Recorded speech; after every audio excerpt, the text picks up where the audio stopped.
What are you looking at? Ah, there you are. Nothing really. I've just been wondering, if I wanted to land another astronomical investment to study all the exoswarm coming off this giant mech, what kind of pitch would it take to make every major player in Stellaris nod along and funnel credits into my pocket year after year? Have you figured it out? Not yet. My conscience won't let me think that far. Luckily, the man who can figure it out is back. The old man who promised me the blade. The head of the Space Trek Collective. The very same. But don't let the quick agreement fool you. He's already thinking 10 steps ahead. If Ishino Hada wasn't in such dire straits, he wouldn't have agreed to forge that blade for you so easily.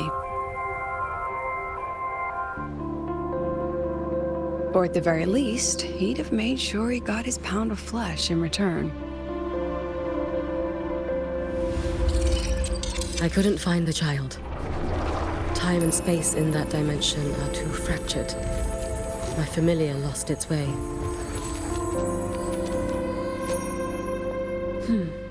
Then we need something that can hold out longer. A better way to search? Void matter reactivity has been high lately. A clear sign to follow would be best. That child is the Exostrider's resonator.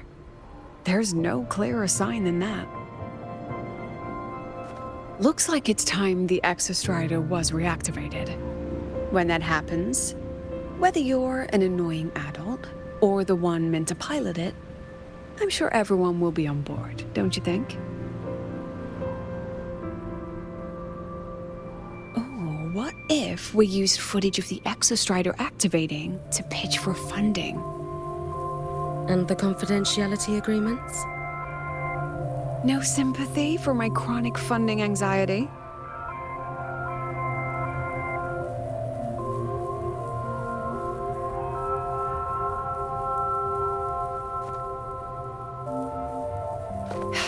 Fine. Go to Honami. I already approved your leave of absence. Why? To test the blade?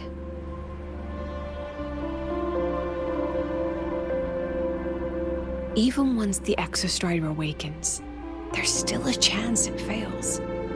If it does, what you sealed in the Dimmer Plains becomes a liability.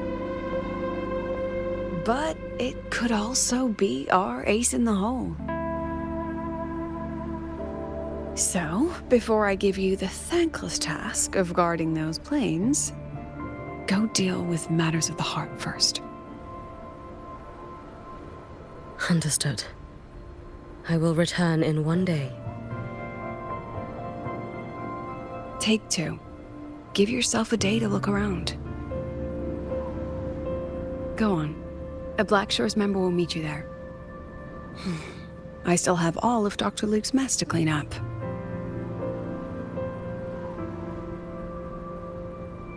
Understood. I am at your call should you require it.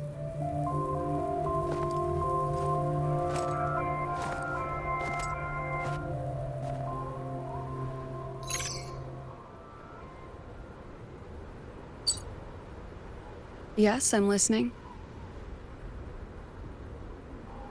So it's about Denia.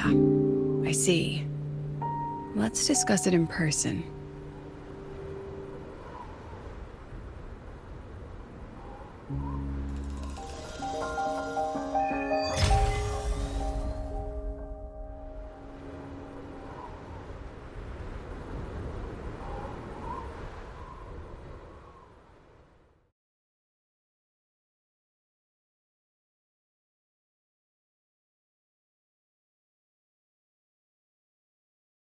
Lady Miko, can you hear me? Yes. You may call me Hiyuki. Understood, Lady Hiyuki.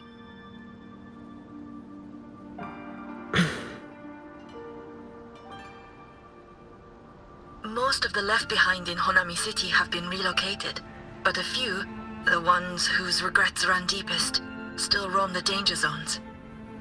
Their unfulfilled desires concentrate the lament's power, an incident just waiting to happen. With you here, I feel better about the situation. We didn't expect you to take this on yourself. Protecting Honami is the duty of the Miko of Flaming Sakura. I thank you for your support. Actually, I have a favor to ask. Oh, is it about Gyokuro, the former Miko? We've already found traces that may belong to her, but nothing we can confirm yet. We're in the process of narrowing down her location. As soon as we learn anything, you'll be the first to know. I am in your debt. Oh, it's nothing. If it weren't for you back then, I would have... Anyway, I'll leave this area to you. You can rely on me. Was there something else you wanted to say? Nothing, Lady Hyuki. It's just... Thank you for everything you do.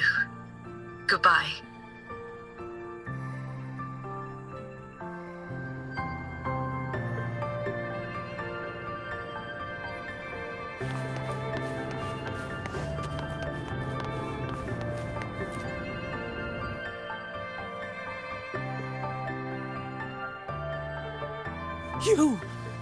You are... Yes. Miko of Flaming Sakura, you're back! I knew those monsters wouldn't stand a chance. Everyone else thought we were done for, but I told them, don't worry, Lady Miko will come and save us. I'm sorry. I was too late. It doesn't matter. You're here now, aren't you? Please, just say it. Say the Miko of Flaming Sakura has returned and that those monsters are finished. The Threnodian has retreated, but I couldn't save you. But you defeated it, again! And one day you'll drive it away from Ashinohara for good. Yes, I hear your wish. And I promise, one day...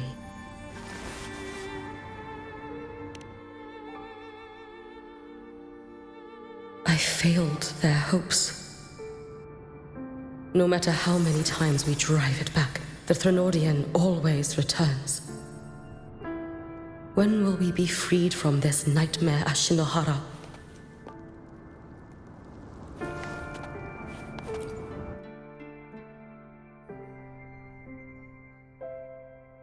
This is all your fault. Eternal Miko, huh? You're all useless. Every last one of you.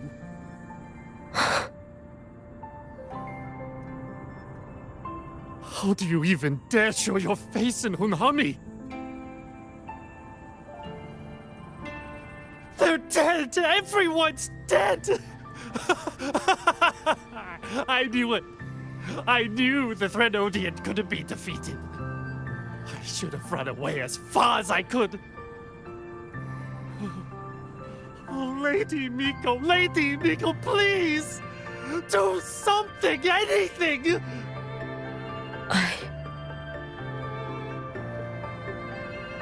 Powerful people like you won't die even if you lose. What about us? What about ordinary people? Just wait to be torn apart? I knew you couldn't hold the line. I knew it couldn't be killed, but how do we go on from here? Lady Miko, heroes, tell me, what should we do? If you need someone to hate, let it be me. It's all right. Place all your pain, all your resentment upon me. May your soul be granted a moment of peace.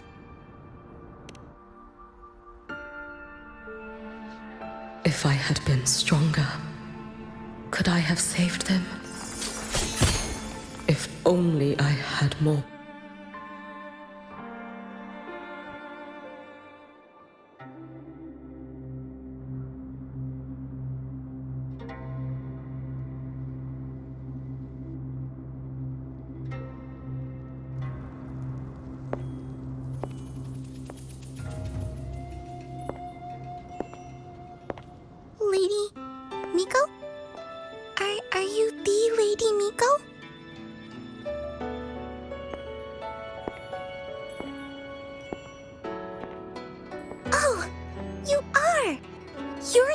Miko who once talked to Lady Gyokuro.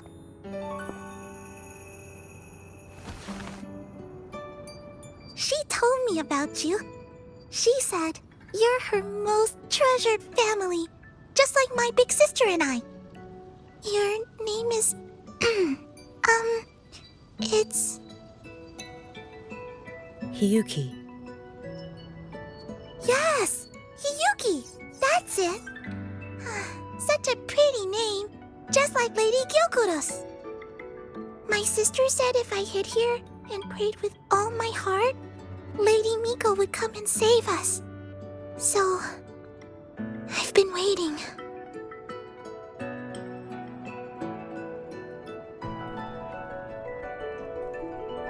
Little one, what's your name? Your hands are cold. Have you been waiting long? Kana. My sister calls me Kana. Lady Miko, you're finally here. But my sister... she... It's all right. I'm listening. She asked you to wait here, didn't she? Ah, she must have trusted you very much to give you such an important task. Task? Yes, a task. If not for you, I would never have found this place. You did well, Kana. You completed your task perfectly.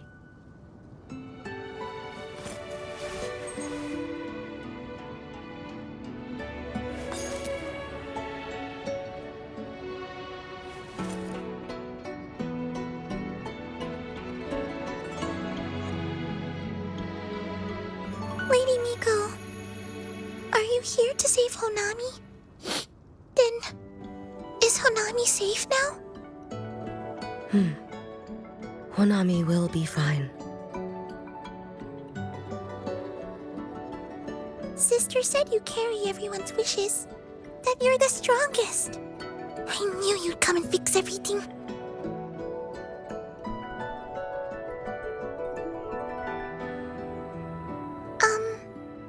Lady Miko, can you help me find my sister?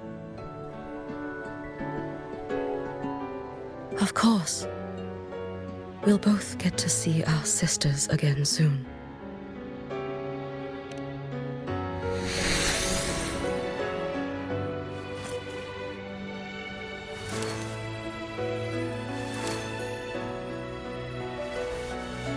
When we find her, let's eat red bean pudding. We make the best red bean pudding in the whole world. If you come try it, everyone will want some. Then you'll need to make a lot of it. Can you manage that? Pinky promise. We'll make lots and lots of pudding. Then, even if the Drenodian comes back, we'll have something to eat and we won't be scared anymore. It's a promise then. We'll make a lot of pudding.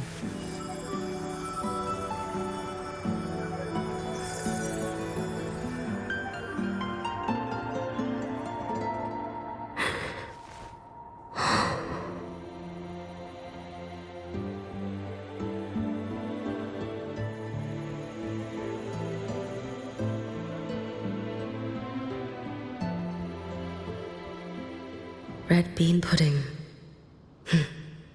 Gyokuro always did have a weakness for sweets like that. This time, will I find her traces and truly set her free?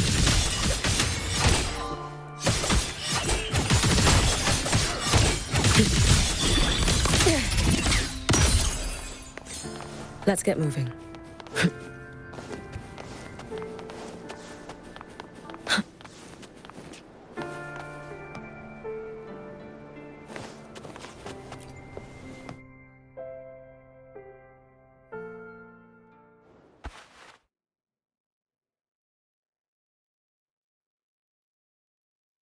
Hello, Lady Miko. I've been waiting for you a very long time. My final wish. was simply to see you one last time.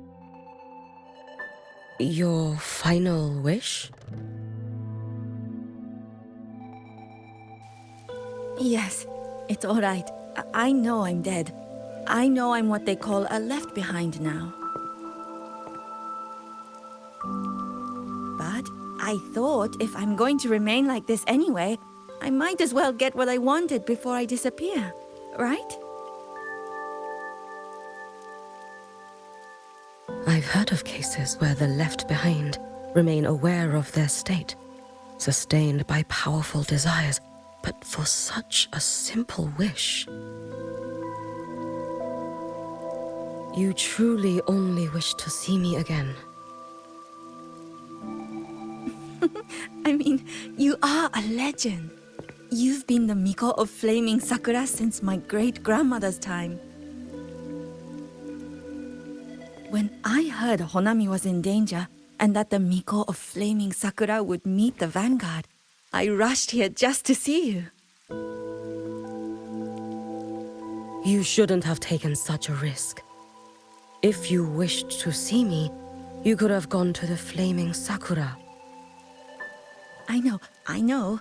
Everyone says you can just write your wish on the plaque and Lady Miko will see it. But I worried. What if it never reached you?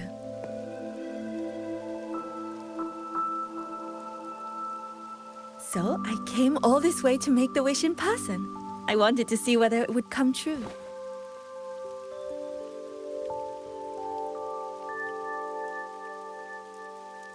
Very well. Then tell me, what is your true wish?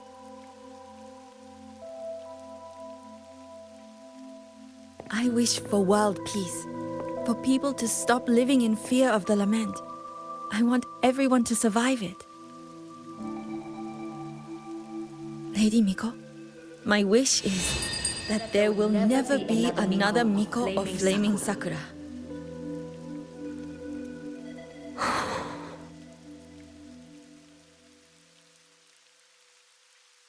I see. Then I promise you, this wish will be fulfilled.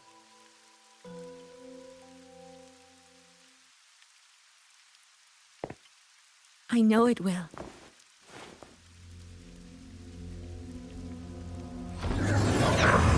After all, you are the eternal Miko.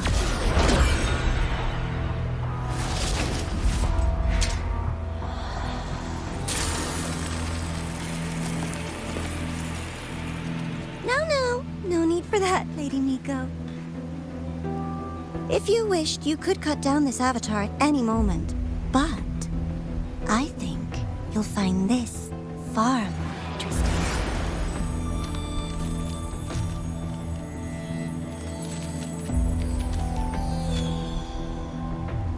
Gyokuro's Shiratori. I know the Fraxidus has cost Ashinohara its fair share of grief. But personally, I hold no ill will toward you.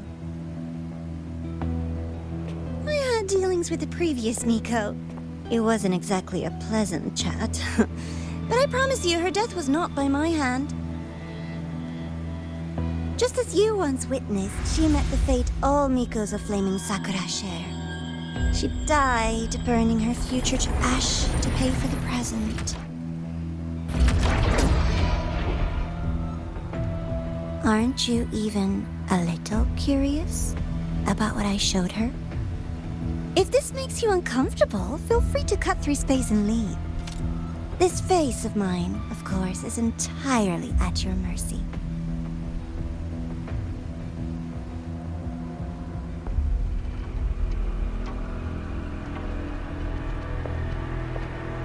No need to dull my blade.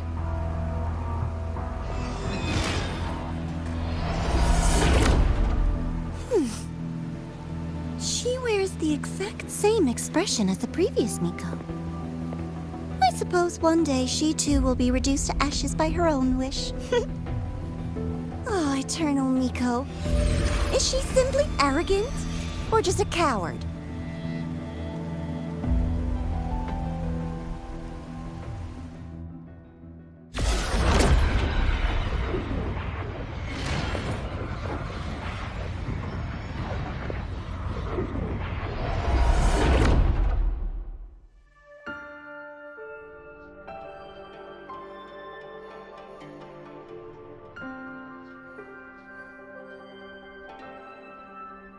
A peaceful Honami. Why bother with such an illusion?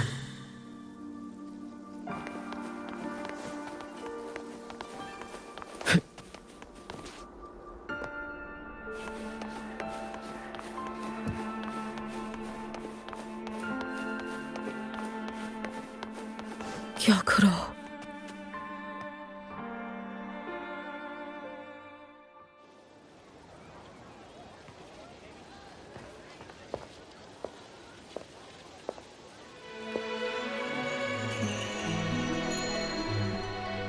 Lady Gyokuro, guess what?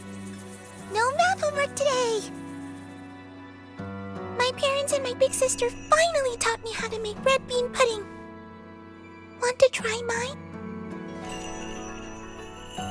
I'd love to. You know I can't resist red bean pudding. Wouldn't miss your special batch for the world, Kana-chan. Yay! I'll go make it right now.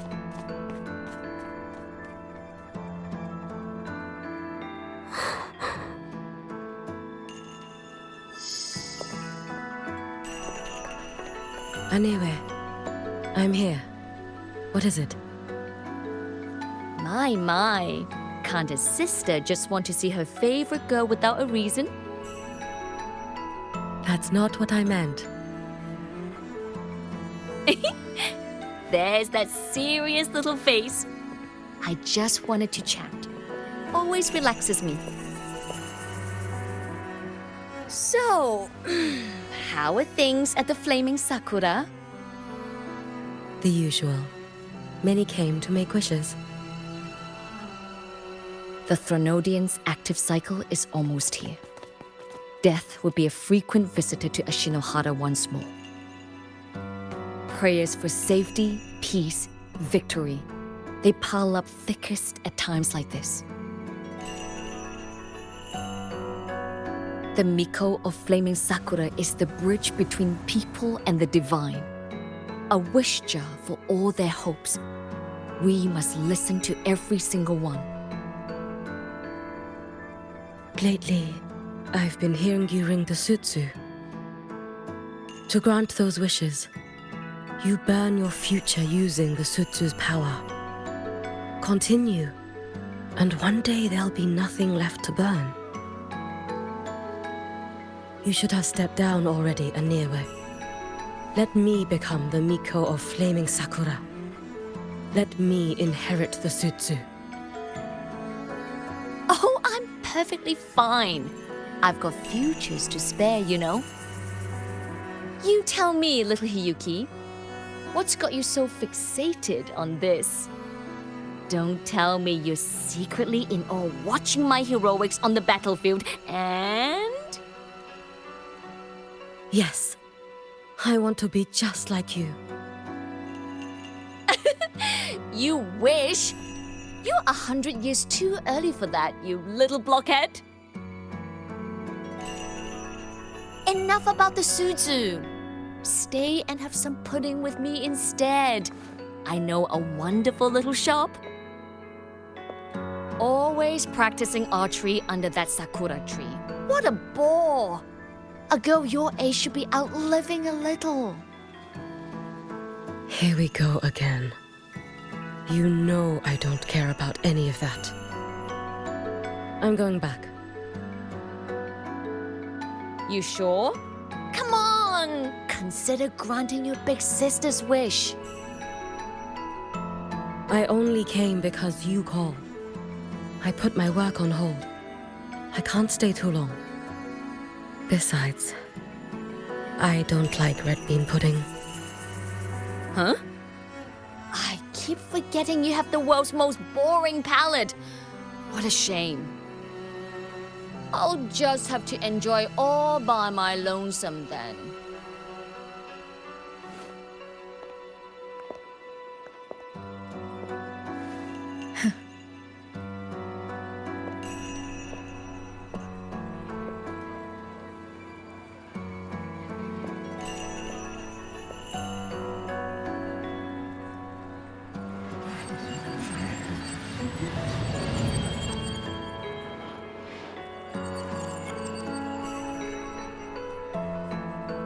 Gyokuro never once spoke of her own wishes. She lived only to grant the wishes of others. If only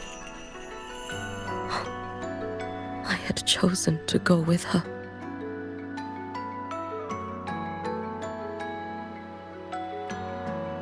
I should go there. One more look will be enough.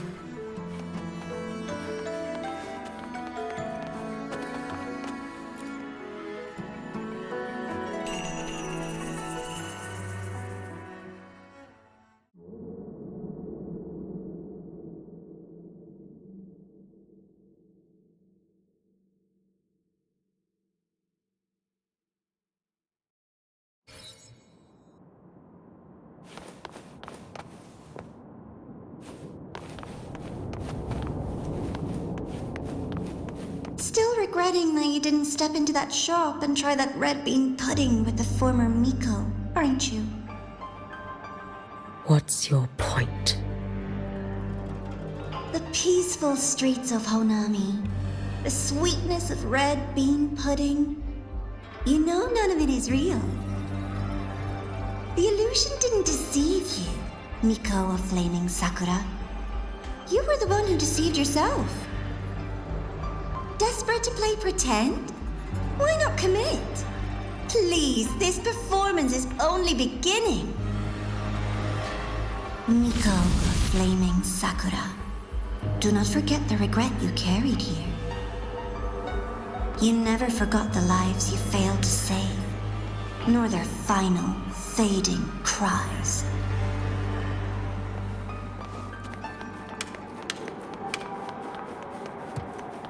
You've been watching me? Among all the Mikos of Flaming Sakura, you're the most special. Only you could peer into the Sutsu and see a future so utterly pitch black.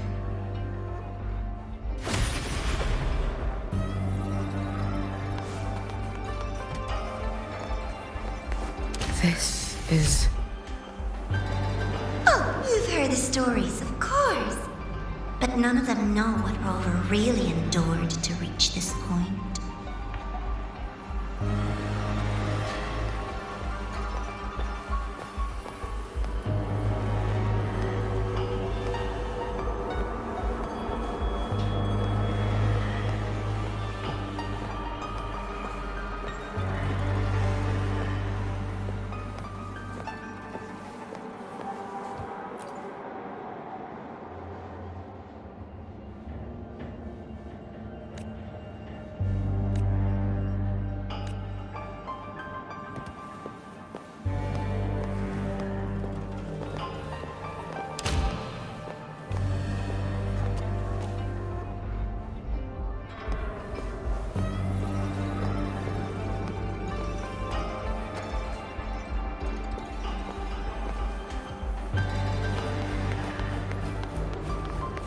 Rover.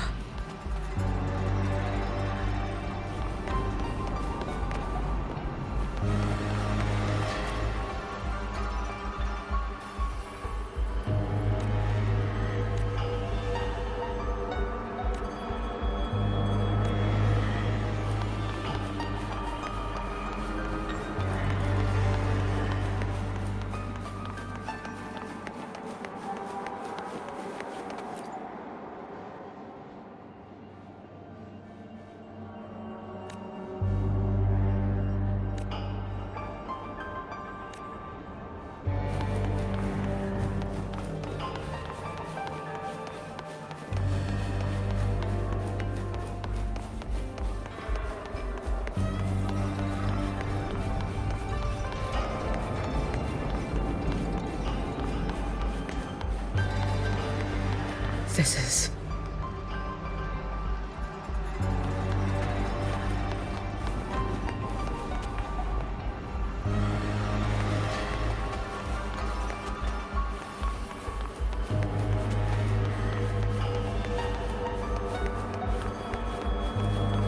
the Threnodian.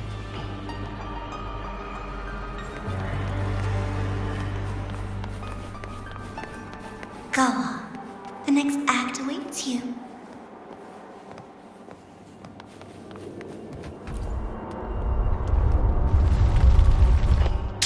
waver now, Hiyuki.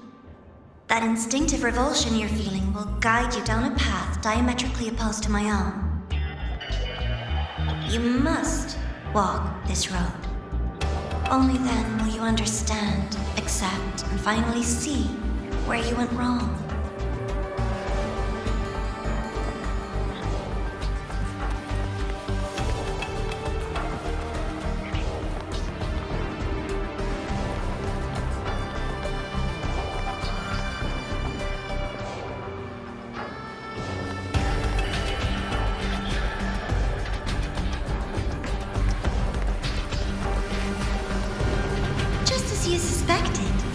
Both Jinjo and Honami once lay beneath the Threnodian's shadow. But only in Jinjo did the night give way to dawn. You.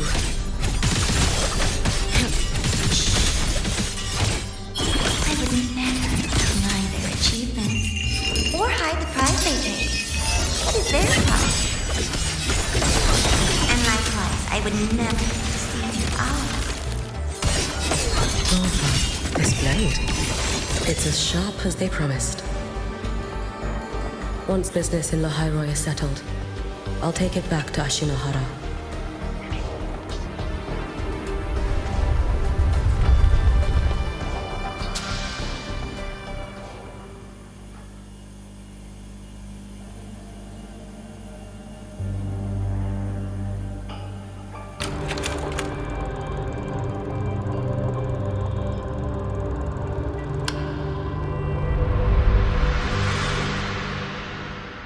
You needn't doubt.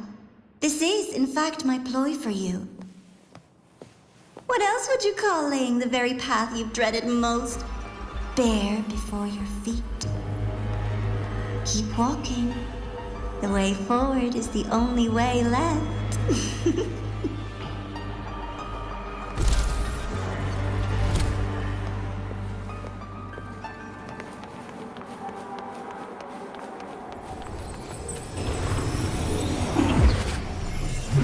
The inverted tower. I read the reports. Another place reduced to ruin by the Threnodian.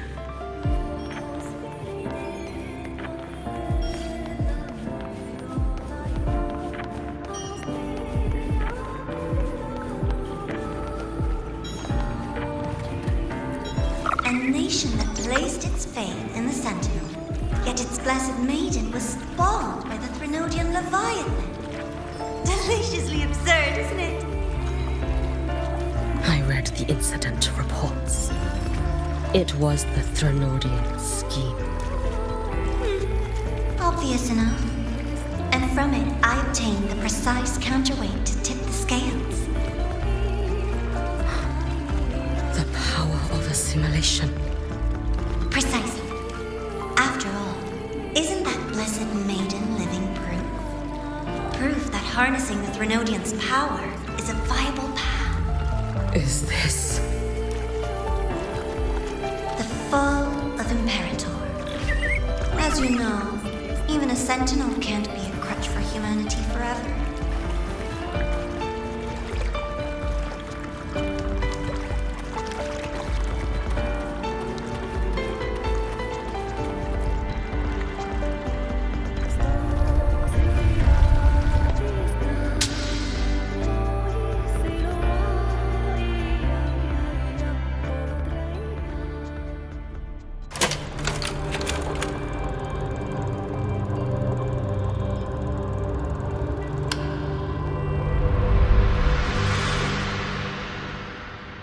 Now, why not step into the role yourself?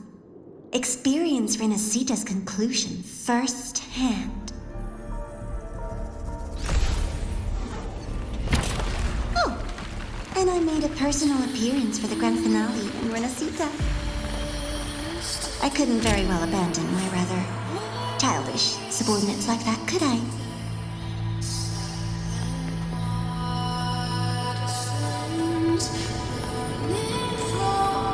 A light so blinding it lays bare all the film. A world where every prayer is answered. Just like a dream. wouldn't you say?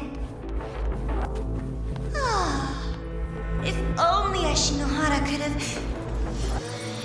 You had so many companions fighting at your side, and yet the reign over Honami simply would not cease. That's enough.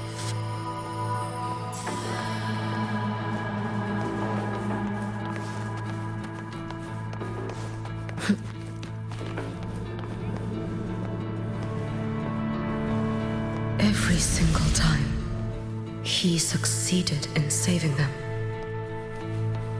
If only I could have. Ashinohara. Am I envious of what he has achieved?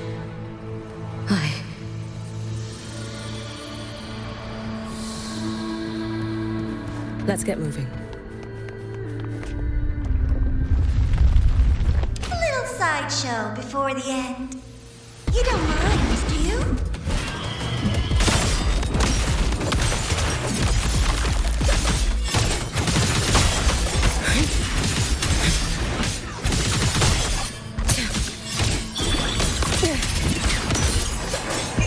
Take your final dive into America. So persistent.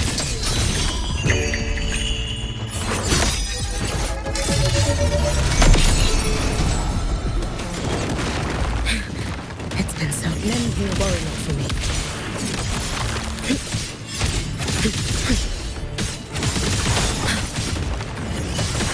Too late to escape.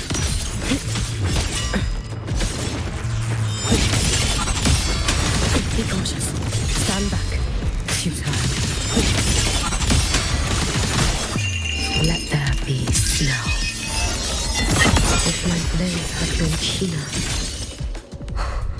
could I have... Take your time. We're almost at the finale.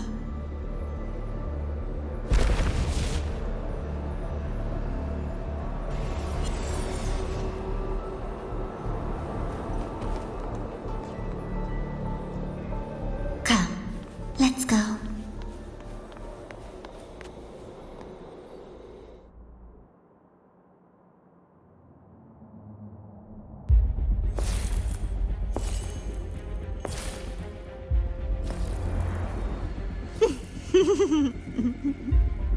Thoughts on the show?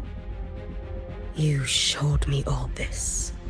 Because the Fraxidus wants to replicate the assimilation within the Blessed Maiden herself. You want me for the possibility that I could become the Threnodian's resonator in the future. I won't deny it. After all, among all the Mikos of Flaming Sakura, only you can see through that Sutsu and see a future so clearly entwined with the Threnodians. That is your gift, your talent. It is a dangerous curse. From Ashinohara's legends and the Space Trek Collective's investigative reports, you know who Rover is by now. As a savior yourself, what do you think of his capabilities? He's strong. He can afford to be more effusive. Unlike you, who failed Ashinohara time and again, he is the perfect savior. But let's be brutally honest. This world doesn't have a second Rover. He saved Jinjo and Renacita. But what about Honami? Solaris is full of dark corners like Honami. Places the Savior's light will never reach. You, Miko of Flaming Sakura, have a gift. You might not fear the curse of the Threnodian or lament. But what of them? The weak, those not blessed by fate, and yet... Is it really fair to place the weight of an entire world on a single pair of shoulders? Solaris needs more saviors, doesn't it?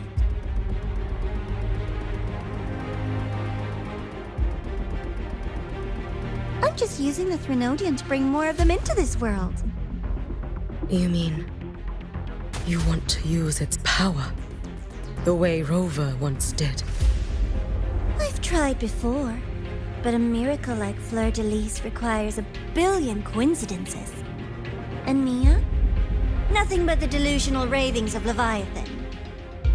Even the one that appeared in Renacita at the end was just a hollow, mute shell. But with your help, everything changes. You could wield the Threnodian's power just as Rover did. Honami would not be a ruin, and Ashinohara would finally have its true savior. I have to admit, your proposition is tempting. I desire vengeance against the Threnodian. That is why I seek greater strength. I stayed in Lahairoi to forge a blade sharp enough to kill it.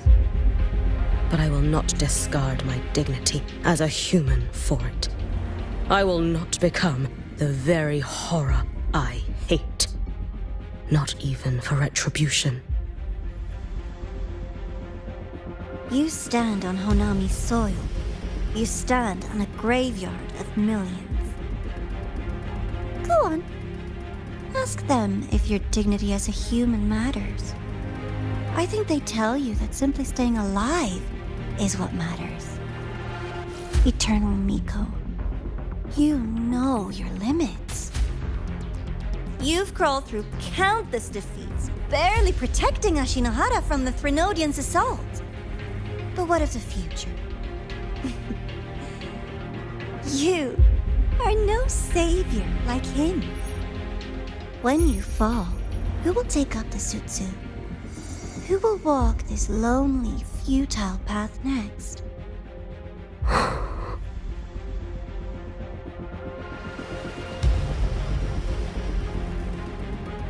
We could always talk about the former Miko. The bodies of the left behind are ephemeral.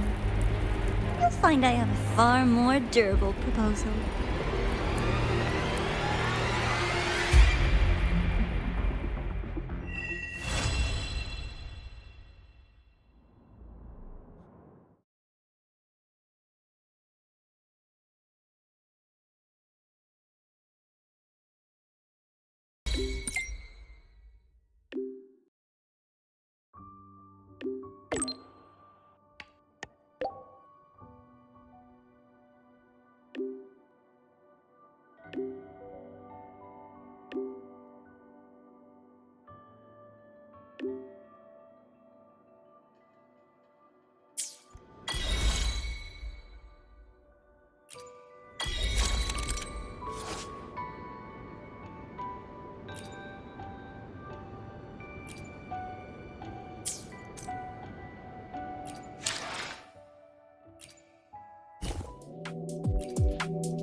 Candy?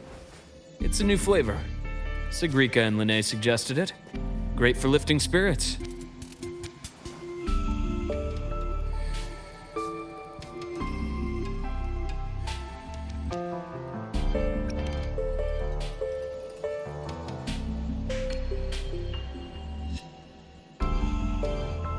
right, Luke.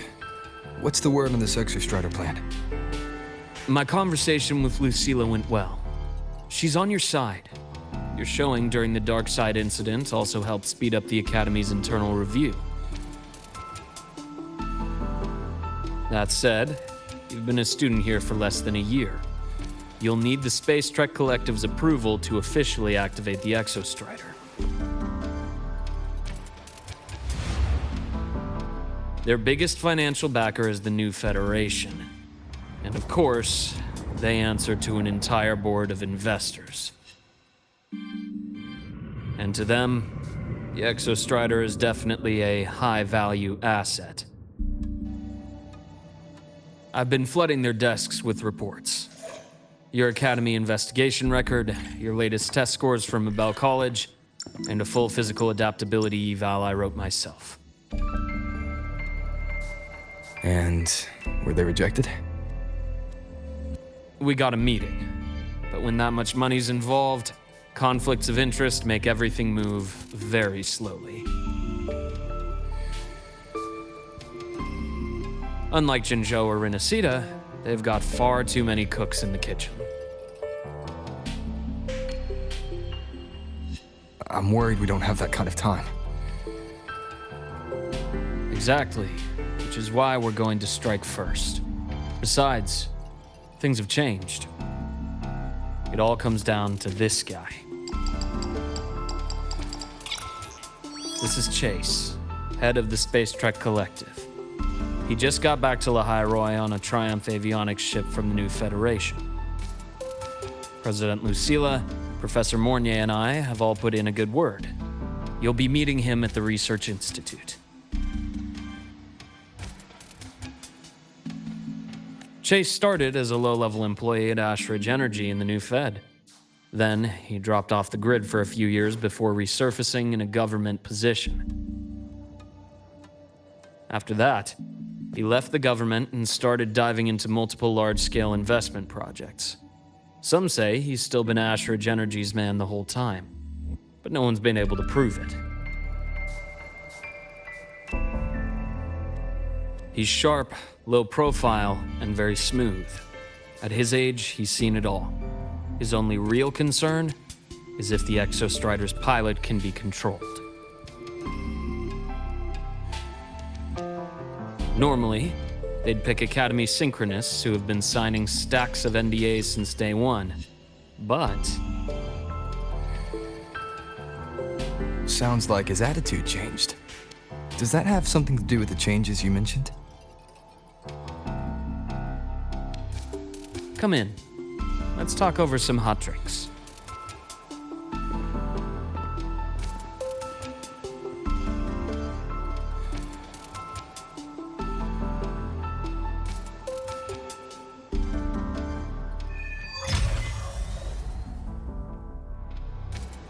I heard Lucilla asked for your help after the ceremony. How did it feel working with her? Well, at first she was pretty dominant, steering the conversation the whole time. But now I understand it's because this academy means so much to her.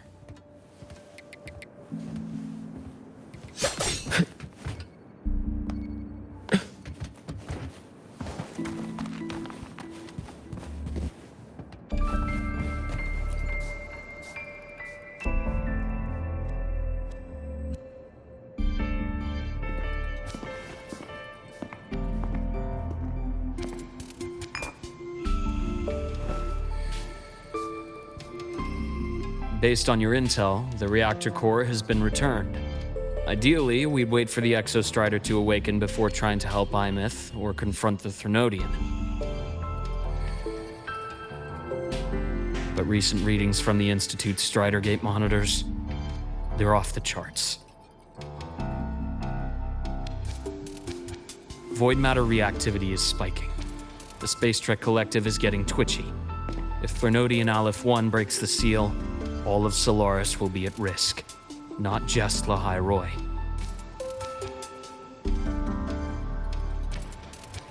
Now, the Collective didn't establish itself here without binders full of contingencies for a Threnodian event.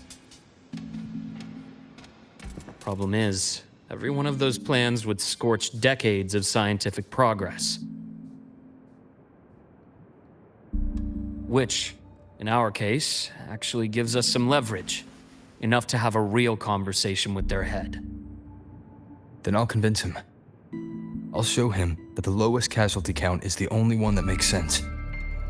He'll have to approve me as the synchronist who pilots the Exostrider.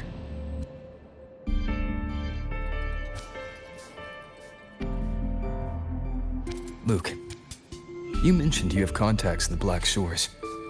And this workspace of yours, it's secure, right? Guaranteed. What are you thinking? The High Roy is closed off from the outside world. Public comms are probably tapped by Fraxidus moles inside the Academy.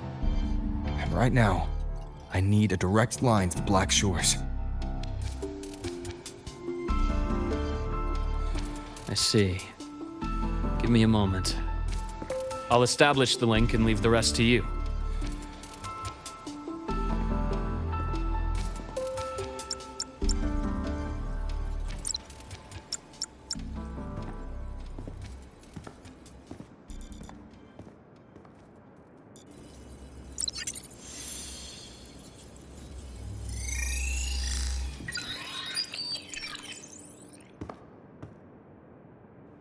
I received your call, Rover. Is the situation in the High Roy that dire? You look exhausted.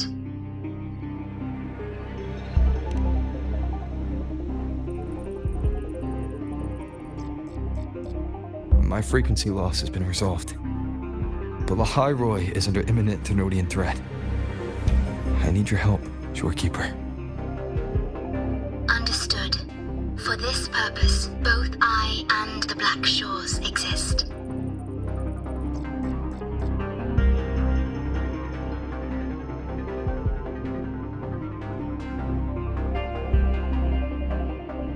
Any additional intel on the Exostrider within the Tethys system? Verified or not, I need everything you have. I trust Luke. You can speak freely.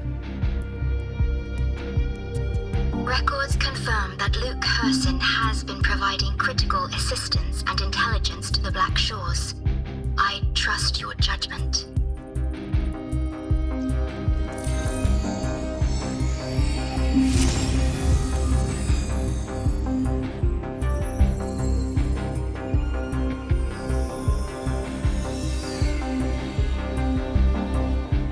After the founding of Star Torch Academy, most information fell under their seal of secrecy. However, in its early days, you mediated negotiations between the Academy and the Roya. Through that process, the Black Shores gained partial access to certain archived insights. The Space Trek collective fears that due to the Exoswarm's division, the Exostrider, even upon awakening, might not have enough power to face the Thenodian. This concern led to the Augmented Resonance Initiative, the Synchronists.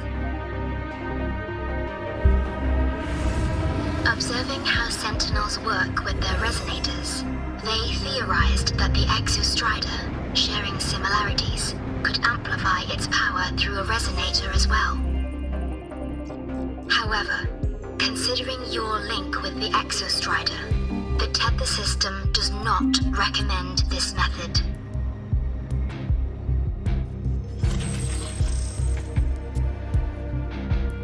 We have intel that deep beneath La High Roy lies the keystone left behind by the Exostrider long ago.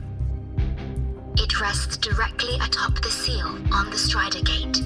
You can think of it as a kind of lock.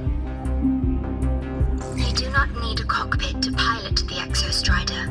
So long as its activation sequence remains unobstructed, you may pilot it using the keystone. Is it because I'm its orbiter?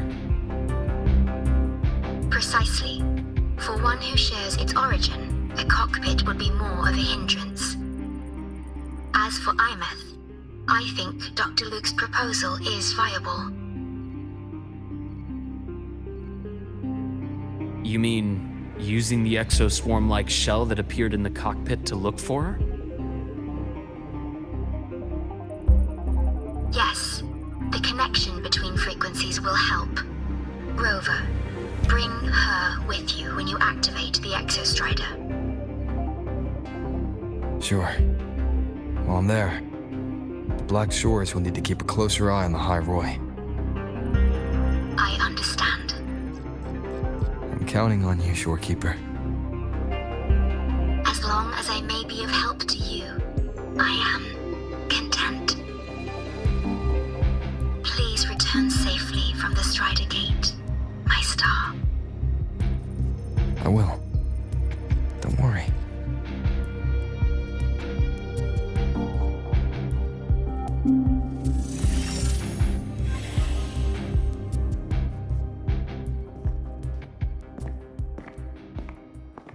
I'll inform Lucilla.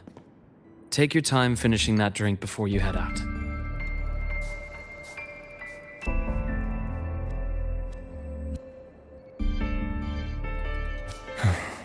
What do you think? I'm about to ask a man to sign off on a crazy plan, and I can't even promise him it'll work.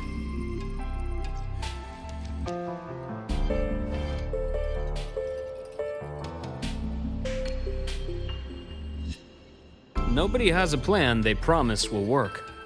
If Chase agrees, it's because he's betting that you're his best option. Just take the win. At the end of the day, it all comes down to the person.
Mr. Chase, this is the student I mentioned, Rover.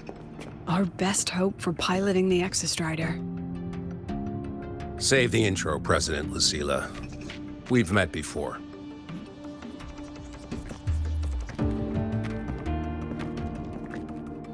Before?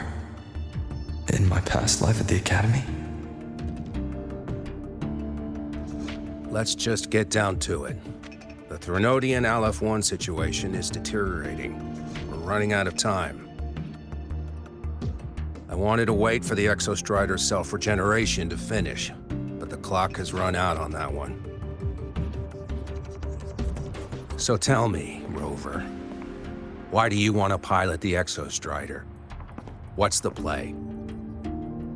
To find Imeth and put down the Threnodian. Imeth. Name rings a bell. The one with the high sync rate. Her disappearance was a real loss for us.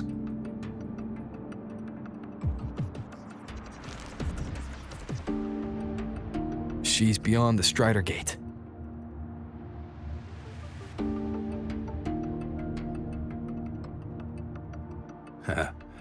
I see how it is. But finding one person in a goddamn interdimensional haystack? Not so easy.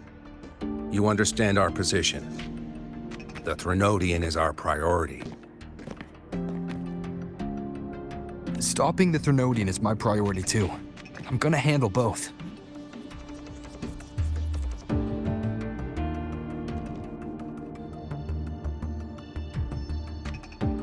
Look, we have the same objective. So, like you said, let's just get down to it. If void matter erupts, the High Roy is ground zero. Every one of your projects will take a hit.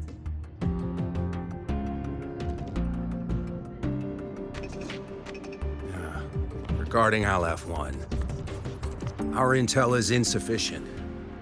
We are not, at this time, considering its total destruction.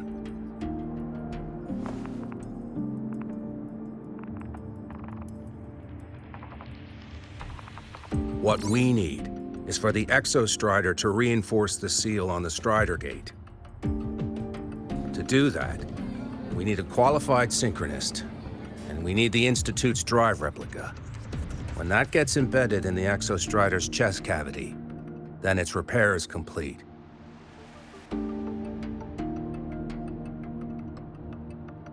Right now, the replica is in its final phase of development. We're still missing critical data. A drive replica. Is that what you're building from the fallen reactor drive after Helios was launched?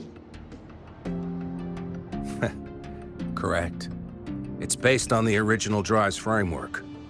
You had a hand to play in that. You made sure Helios got launched. To complete the drive replica, we require precise data from the Exostrider operating in high concentrations of void matter and environmental readings from inside the Threnodian. Without them, we can't guarantee the Exostrider can resist Aleph-1's corruption. Here's the verdict. On behalf of the Space Trek Collective, I authorize you to pilot the Exostrider.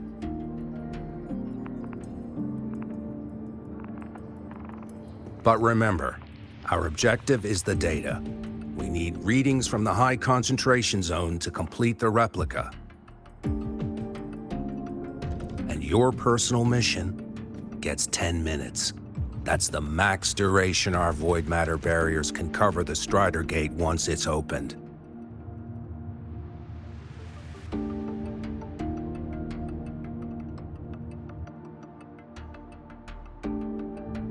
After 10 minutes, you return to Lahai Roy, whether you found Imeth or not.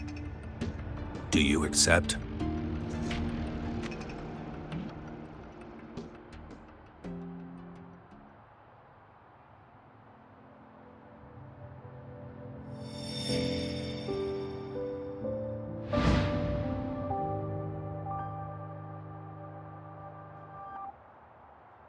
Deal. One more thing. I won't be using a cockpit. Just show me the way to the Keystone and have the Exostrider ready. That's all I need.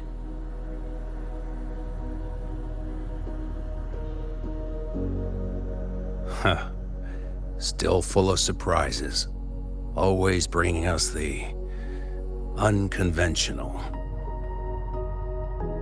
Lucilla, run a high-pressure sync test for the Synchronist.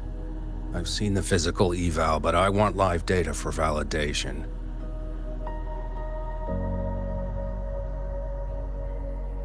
The moment the numbers hit green, we'll begin preparations for activating the Keystone and deploy void matter barriers around the Strider Gate. There's something else. I need a favor. Go on. The Firaxidus is lying low. Even after failing in the dark side, they could move the moment the Strider Gate opens. Ah, that's what's on your mind. Well, I have an update. Remember Sigrika's friend? The somewhat lackadaisical one?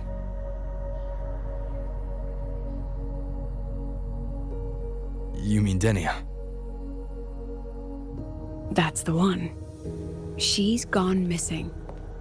Our investigation points to her being the agent the Grand Architect referred to. But don't let it distract you. I have a reliable friend keeping an eye on Firaxidus activity. You just focus on waking the giant. Leave the rest to us, Rover.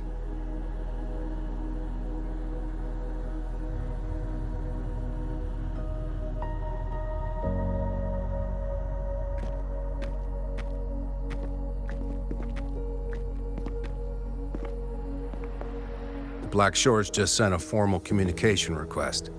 They're They're offering full support for Lahai Roy's evacuation. If it comes to that. You handle it, Lucilla. You have a better read on the situation than I do. And you're better at talking with that student.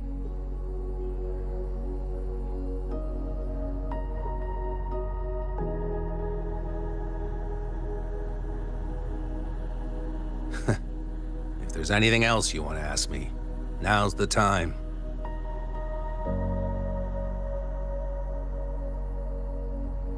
I'm surprised you're placing this much trust in Rover, authorizing him so readily. Any particular reason?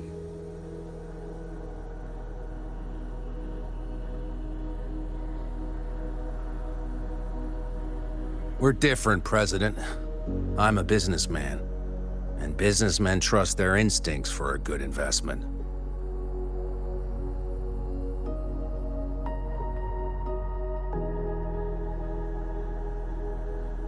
The Threnodian could strike at any time. Given the circumstances, Lahai Roy may have to be written off. And with the timeline we have, relocating the Exostrider is impossible. If we're gonna lose it anyway, why not let him take one last swing? Understood. We still need to prepare for the worst-case scenario. Of course. If this fails, we'll initiate the backup plan. Duskvale.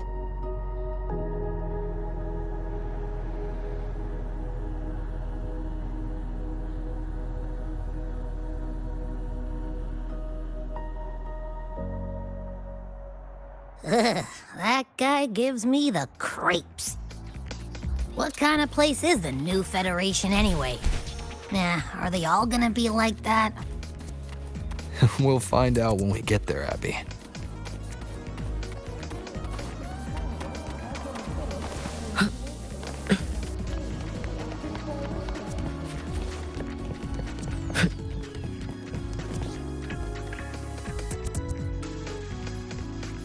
So you're that student, huh? I'm Sakia. I'll be overseeing and evaluating your test today. Lucilla filled me in on everything. This synchronization test is far more intense than the standard procedure. We're simulating the neural load of a direct link with the Exostrider. If you feel anything off, you call it. I won't allow the test to continue under overclocking conditions. Review and confirm the safety protocols before entering the cockpit. Good. The cabin systems are configured. The simulator cockpit is right there. I'll be watching your metrics closely the whole time. I hope you pass the test smoothly.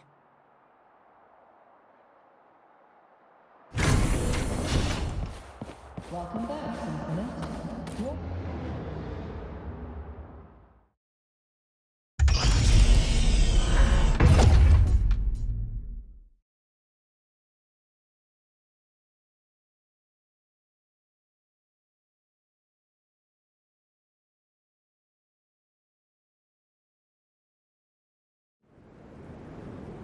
Neural network connected.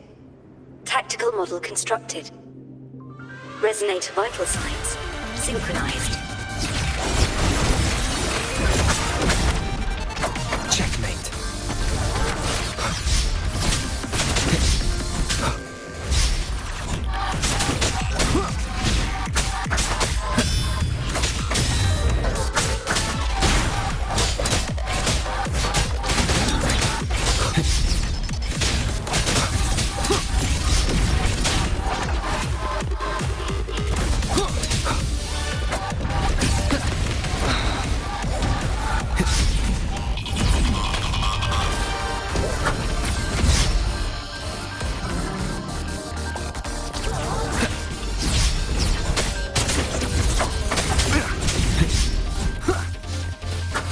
No hesitation.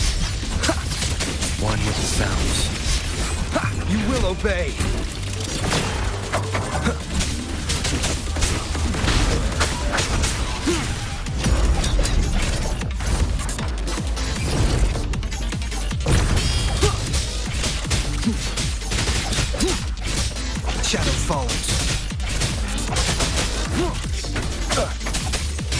One with the sounds. No hesitation.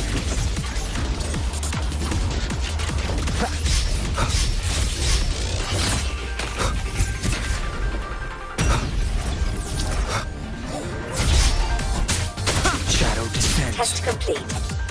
Recording synchronization rate data. Cockpit opening. Please exit according to the safety protocols.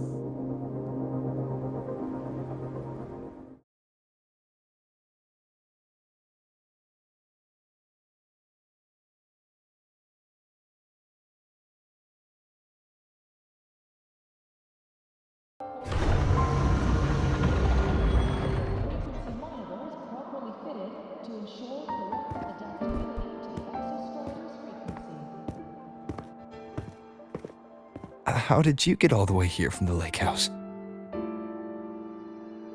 She wanders into the academy sometimes. Usually her caretaker bot escorts her back pretty quick, but today she was being difficult.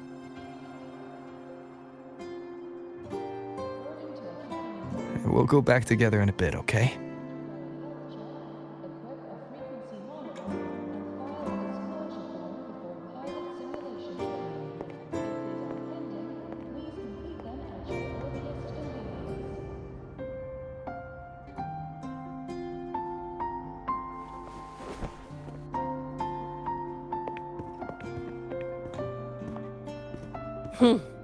So the little terror can be quiet.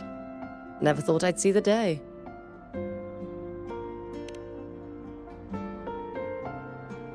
Yes, I was her teacher. Over 10 years ago now. She used to drive me up the wall. Made me lose my composure more than once. She never did seem to mind. The last day I taught her, she wrote saving the world as her career path. I asked her if that was really what a synchronist should be aiming for, then gave her a piece of my mind and told her to rewrite it.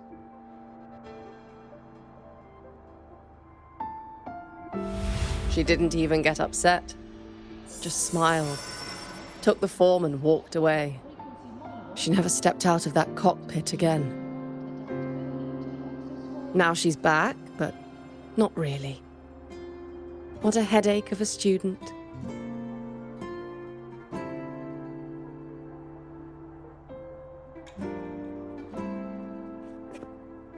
Lucilla told me you're her family.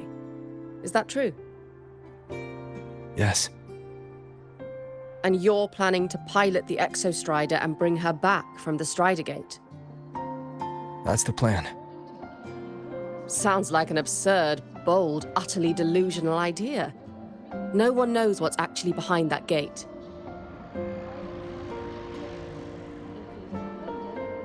I know. When Imeth went missing, the cockpit recorded an abnormally high synchronization rate. We couldn't verify it after she disappeared, so it was never officially logged.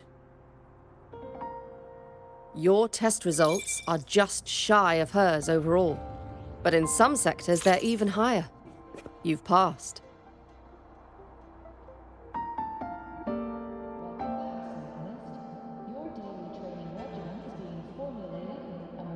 I hope that absurd plan of yours works, and that you bring my student home.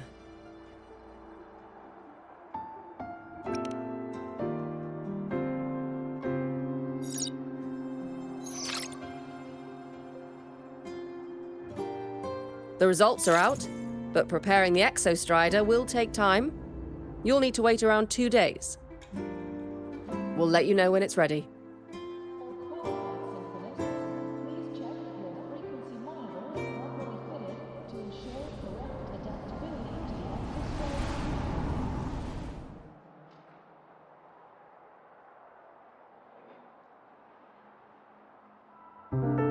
Cassette.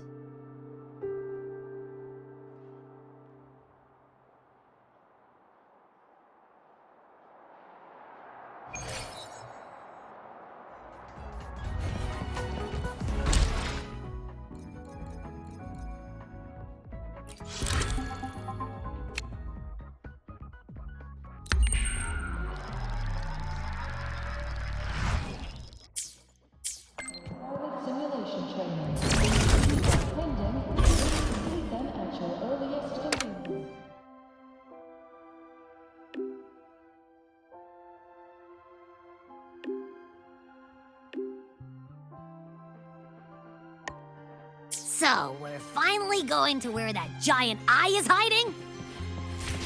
Yeah. And Abby, if you think it's stronger than you, don't try to be a hero, okay? I've got this. But, we don't know how much strength is hiding behind that gate, huh? Our priorities are the Data and Imeth. A direct fight with Aleph 1 can wait until the drive replica is ready.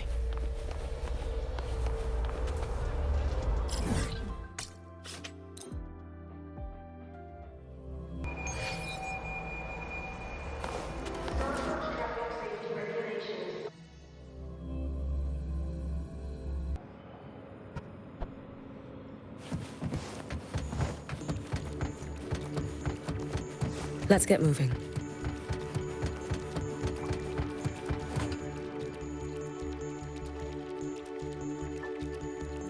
Hey, Rover, are you leaving now?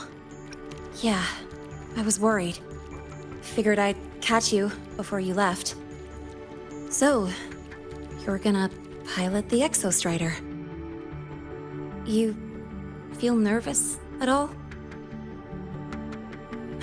I know you're awesome and all, but nobody's ever done this before.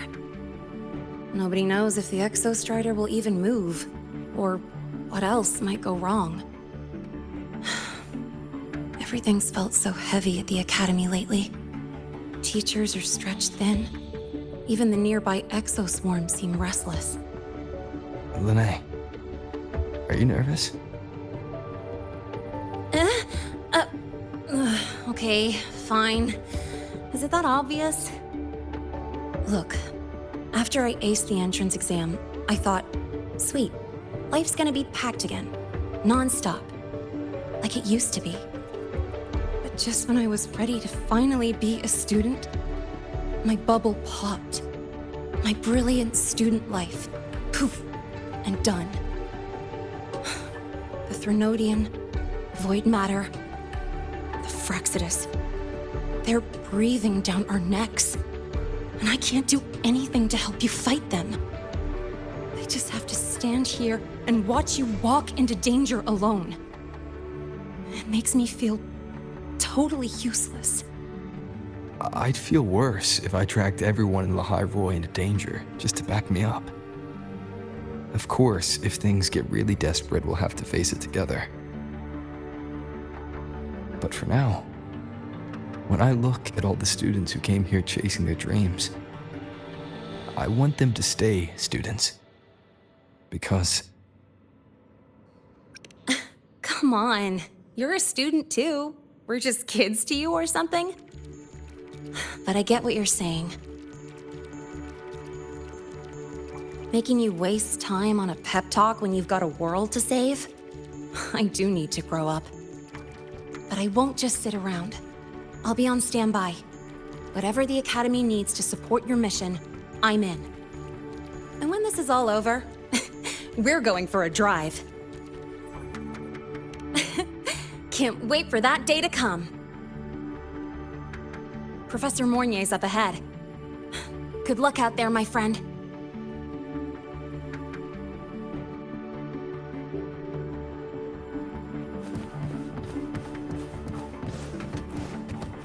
Let's get moving.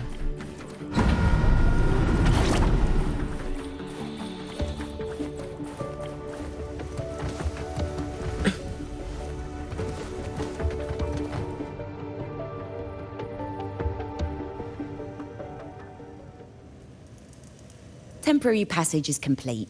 It will take you directly to the Keystone. The Black Shores will keep a team on standby here at the Institute. If you need our support, just say the word. Thank you. We couldn't have built the data framework this quickly without your team's expertise. The High Roy is a top priority. A joint call by the Shorekeeper and the Tethys system. Oh, Professor Mornier, your guest has arrived.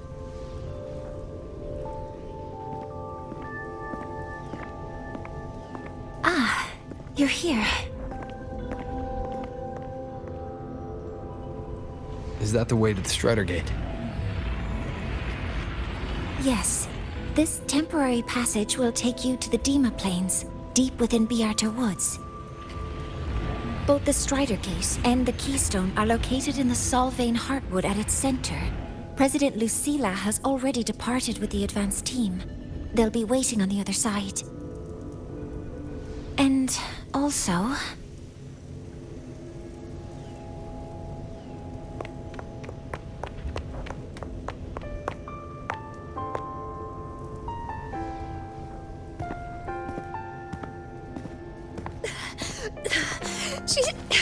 She's too fast. What happened? Professor Monnier, she suddenly bolted into the cassette depository and took this. This is...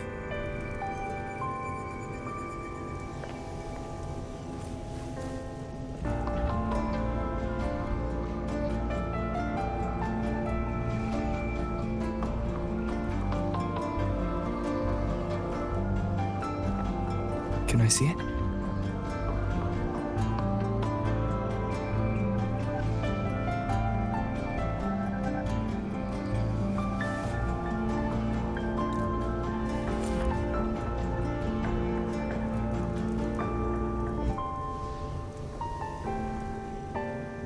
I'll give it back in a moment.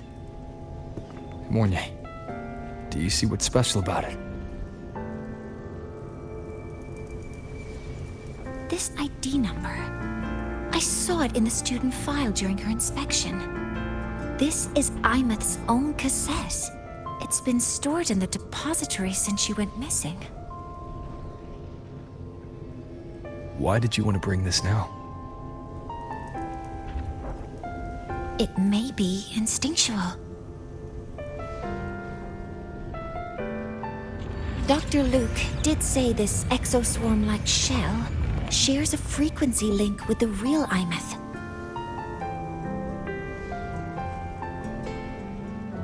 Or it could be the shell's residual instinct. Cassettes are proof of a student's identity. Or it could be a weak signal sent from the Imeth beyond the gate. We can't determine which theory is correct yet.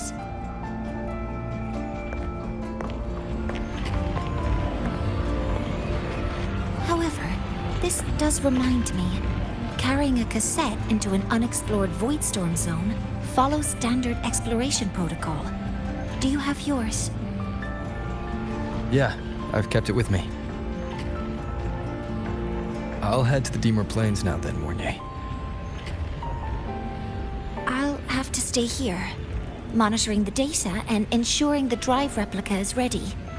I wish I could go with you. But I'll be fully supporting your mission.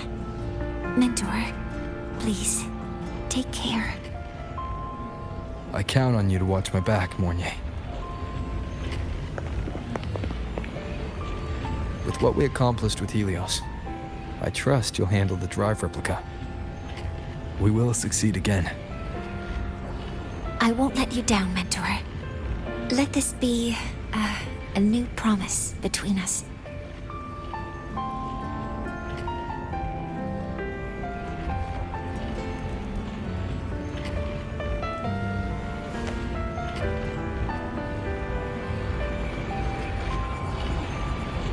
Let's go.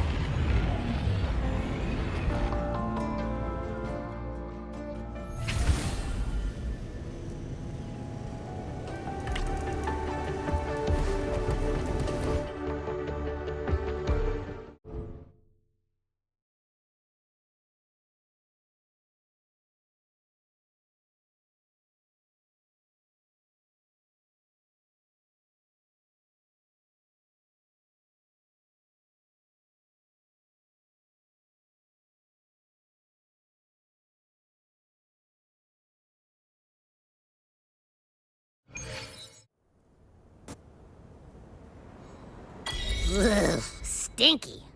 This place reeks. The smell of that giant eyeball's getting stronger. That massive glowing tree. Is that the Sylvan Heartwood?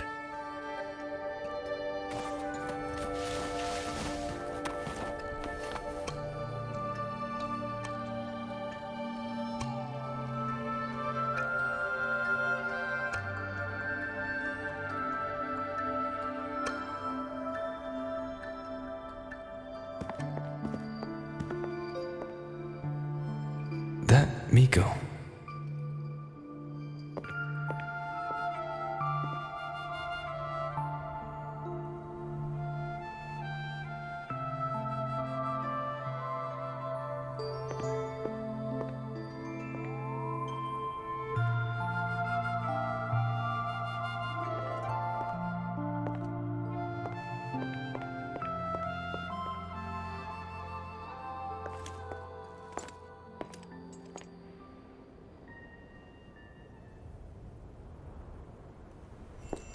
Wait, before you go, you should say hello to him.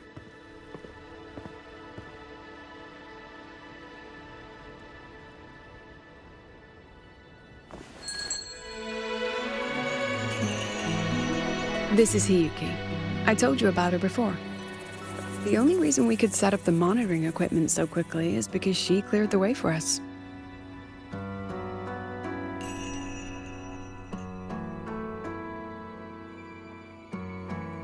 See that lingering frost?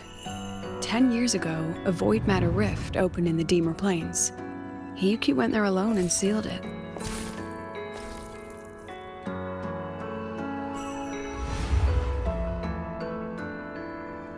Thanks to her efforts, the Space Trek Collective and the Roya were able to fortify the seal successfully. Every task the Academy assigns her, she completes flawlessly. Were she to have a flaw, though, it'd be that she goes through blades like nobody's business.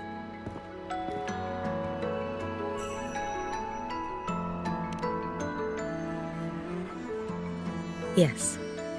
Lucilla spoke of what that child did. She is a good one. Strong. But her strength does not change the fact that she is a student. That we allow a child to bear such a burden is a failure on our part as adults.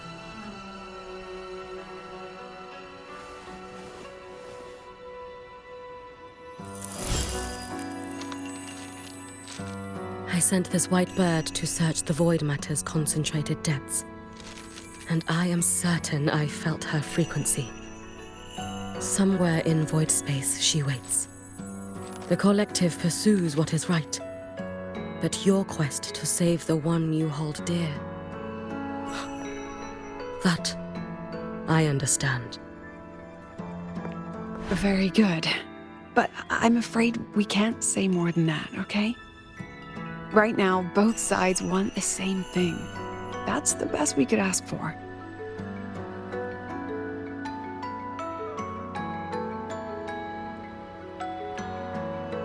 You were worried about the Fraxidus, weren't you? While you're beyond the Strider Gate, she'll handle perimeter security.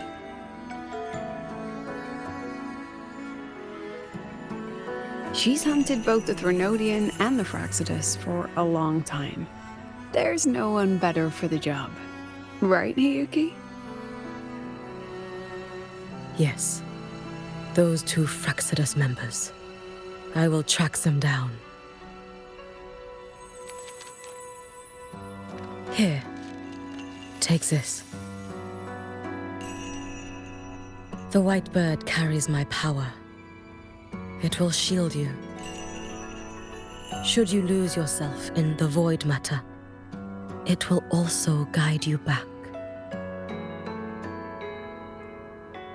Hiyuki is part of Star Torch Academy's Special Response Force. She works from the shadows. She's been an incredible help to us all. If, in your fight with the Threnodian, you require aid, you may make a wish to me.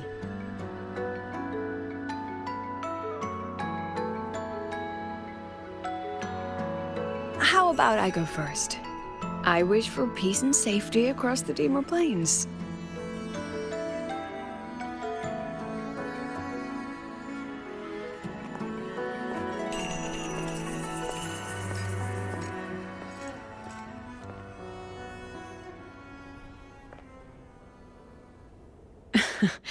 Hiyuki is the strong and silent type. Spend enough time with her, though, and you'll find she's rather fascinating. Why didn't you introduce us before? Why the reveal now? No point in hiding what's already in plain sight. Besides, you're both strong, and it's safer if you work together. What did she mean, make a wish? Just what it sounds like. But don't make one unless it's life or death.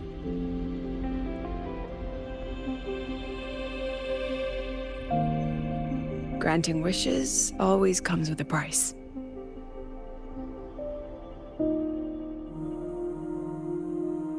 I've sent you intel on high concentration void matter zones. Review them when you can. I couldn't say this with Chase present, but I think you understand. For him, this is a calculated investment. For you, it's a suicide mission. You've been in void space. You've faced it. If Aleph 1 truly lies beyond that gate, it'll sense you the moment you cross over. This won't be easy.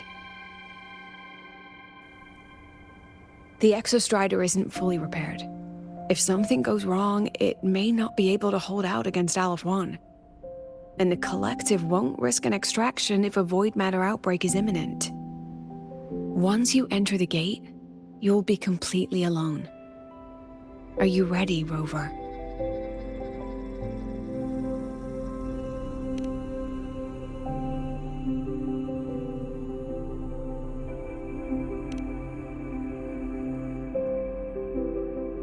I've been in situations like this more times than I can count. If I only cared about walking away clean, I wouldn't have gotten this far, or be standing here now. So, thanks for the concern, President. But I've been ready. Very good. I'm relieved you've thought it through. I'll be here with the others, monitoring the void matter barriers. If something happens, I have to respond immediately as the Academy's head. We'll probably be able to maintain a data feed. But based on past intel, the void matter's disintegration effect will destabilize the signal. It'll likely cut out once you reach the keystone. From that point on, every call is yours. I understand. President Lucilla, we've checked her condition. No signs of void matter contamination. She's stable.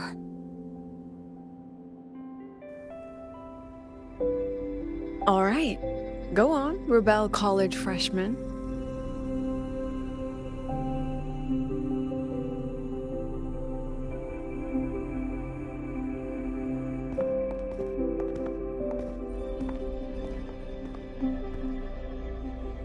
The students and faculty of Star Torch Academy have been waiting for the day the Exostrider awakens. May you return victorious.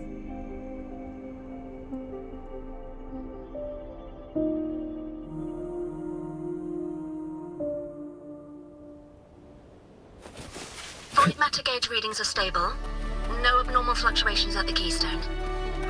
The synchronous vitals are within the expected range. The signal's cut out. It's so quiet. Are these? Solace skin.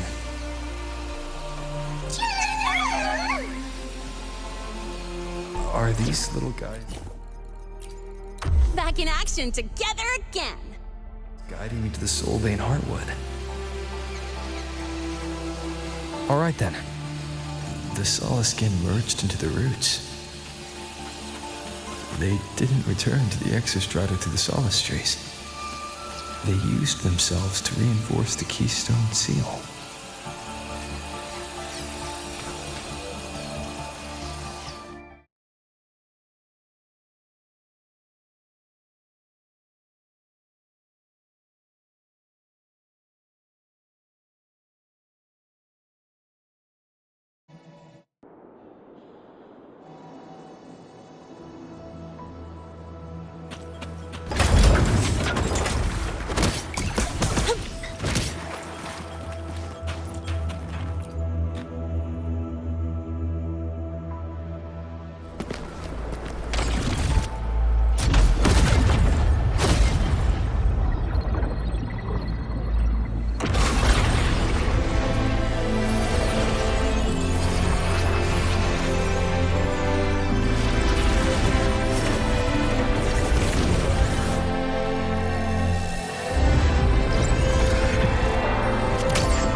starting to feel dizzy.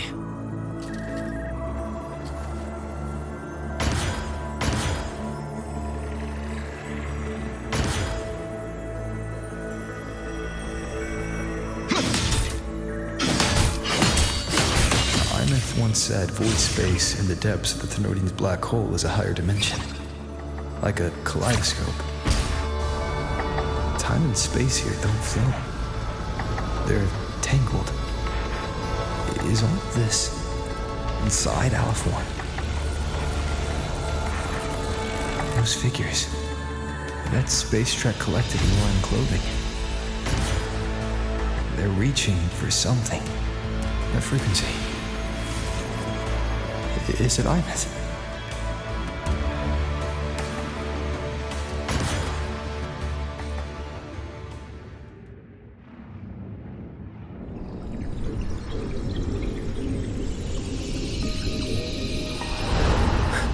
Imet?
The light of the origin point. We will bear it.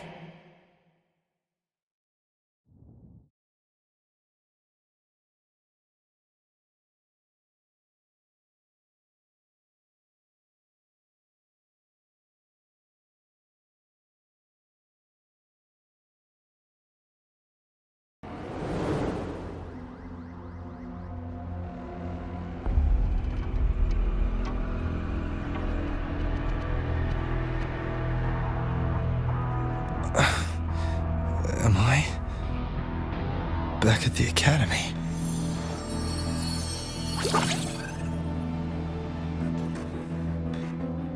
Yeah. You okay? Ugh, I feel terrible too.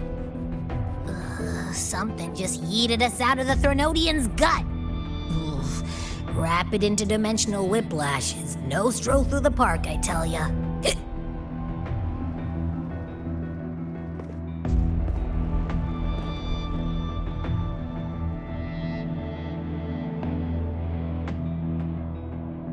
The Exostrider isn't here. Uh-huh. The big guy's still stuck inside the Thenodian. Did you see that freaky black hand that popped up in the cockpit? The whole dimension freaked out, like it was trying to spit us out. Next second, the void matter had flushed us out here. I saw Navora in the flashes. It's the Fraxidus. Has to be. Everyone was standing right here. This is where void matter began to contaminate the sky.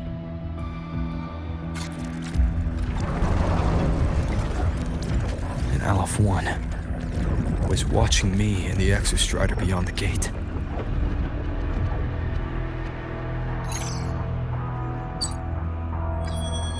Mentor, finally got a hold of your signal. We lost contact for an entire day. Everyone's been worried. An entire day. Felt like minutes. Time distortion from being inside the black hole?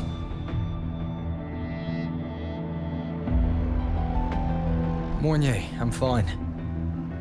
We had an incident. The Exostrider is still inside void space beyond the gate.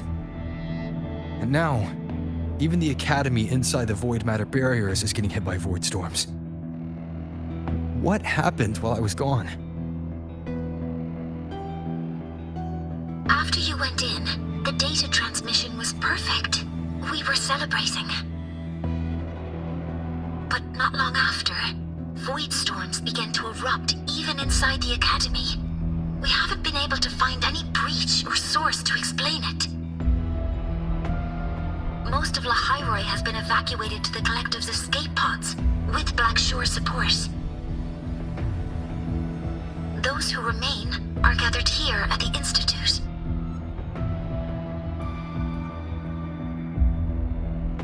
Whose eyes was I seeing through in those flashes? If they're the cause of the Thenodian's breach, could they be a harbinger? Like in Renacita?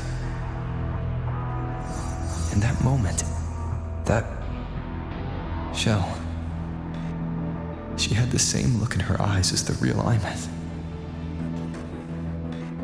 Why was she so set on giving me this cassette? What was she trying to say? Looks like I'll have to open it up to find out. I'm coming to you. I brought something back from the other side. I want you to see it first. The Thenodian struck like a bolt out of the blue. We may not know why yet, but we need to figure out our next move together. Understood. We'll be waiting for you at the Institute.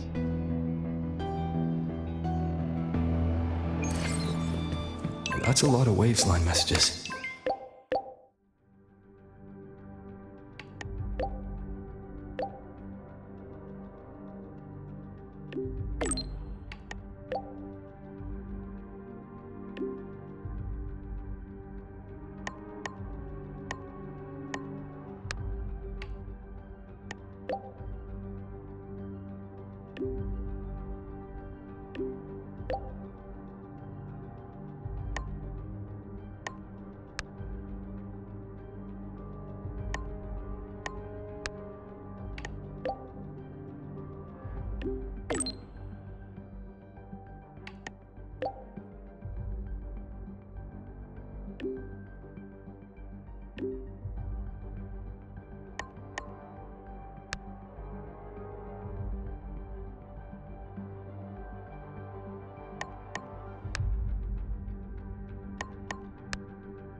The Soliskin have swept the area.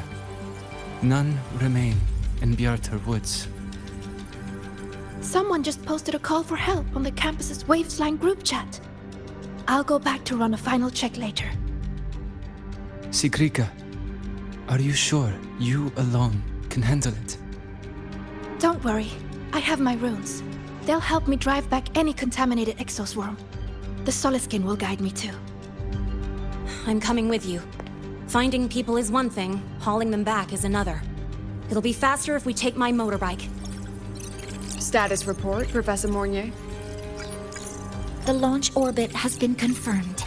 The drive replica is projected to launch in 16 hours, at which point it will initiate Duskvale. Then we evacuate every remaining soul in Lahairoi before that window closes. Check the ships at the Royal Frostlands port, in addition to the escape pods. We don't know how long Duskvale will hold. No one stays a second longer than necessary.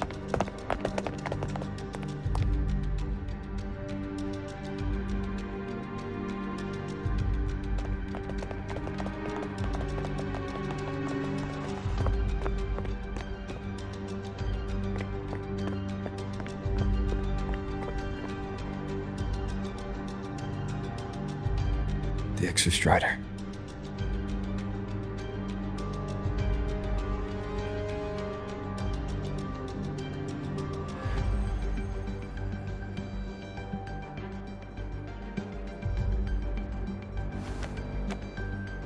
I heard from Professor Mornier. You went dark for a full day. We thought we'd lost you to void space. Activating the Exostrider before it was fully self-regenerated was a massive gamble. We all knew the stakes.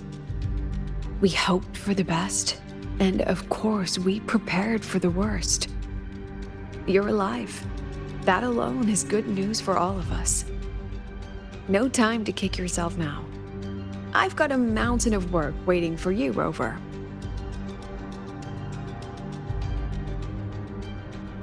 Please, have a look at this, Mentor. The Research Institute is running the final modifications on the drive replica now. The Roya are assisting with assembly and verification. It's built from the framework of the fallen reactor drive. Various materials from the Exostrider, too. It's everything Lahairoi has been working toward. This man-made heart is our final legacy for Solaris. In 16 hours, we launch it into the canopy above Lahairoi. Once evacuation is complete, it will activate, transforming the canopy into Duskvale. It'll contain the spread of void matter. We only finished it because of the data you sent back from beyond the Strider Gate. See? Not a total loss after all.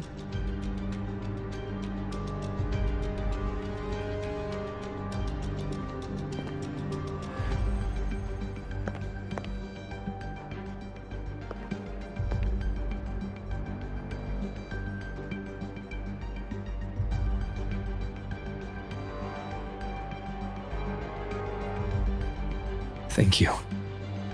All of you. About what I experienced beyond the gate. There's something I want to show you.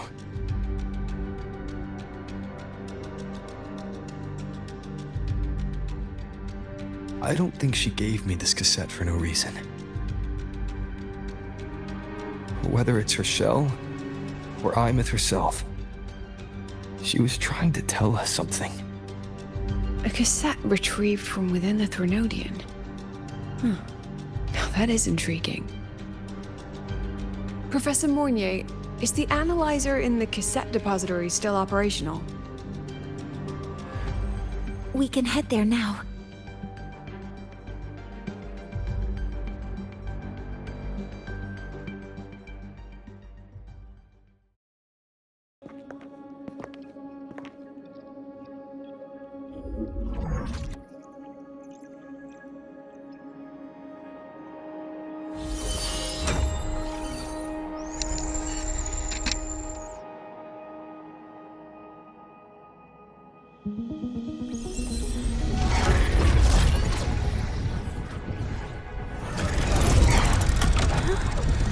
What's happening? Why are all the cassettes rewinding?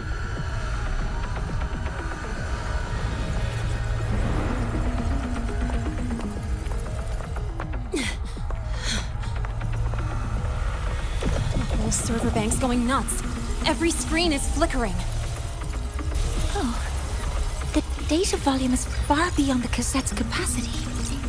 It's as if thousands of people left their records in it.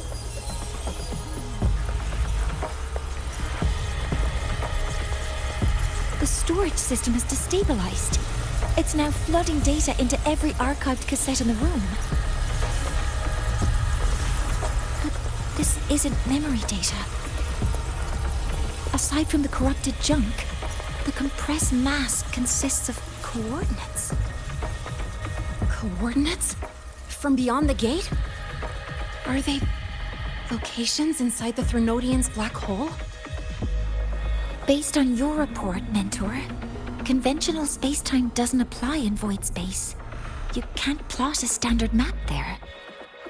If Imeth went to these links to give us this, she wouldn't have made it impossible to follow.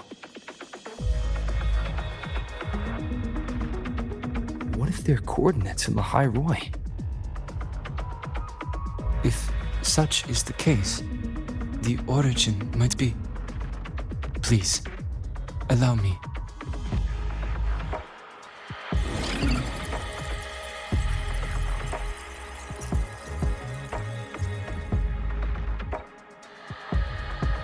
A uniform format these coordinates share. I have verified 150 points using Sundermere as the origin. Each one aligns with a site of Royan runes etched upon stone, just as you beheld within Soul Asylum. Forged by the Exostrider, these patterns are. Void storms do not affect them. We have only glimpsed fragments of their meaning through the lens of Soul Asylum.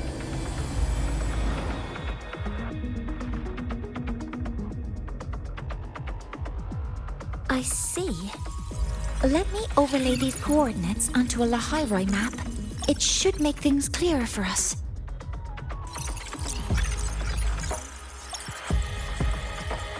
Done. Using Sundermere as the origin, the distribution looks like this.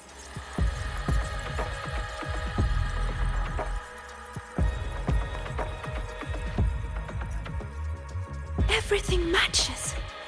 I'm spotting every Royan rune site in Bjortewoods on this map. But what about the other coordinates? Wait, I know that spot. That's where the Void Storm hit at the start of all this.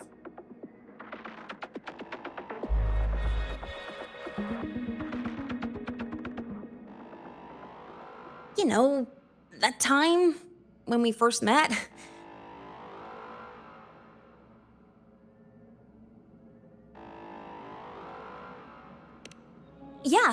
Yeah, that one.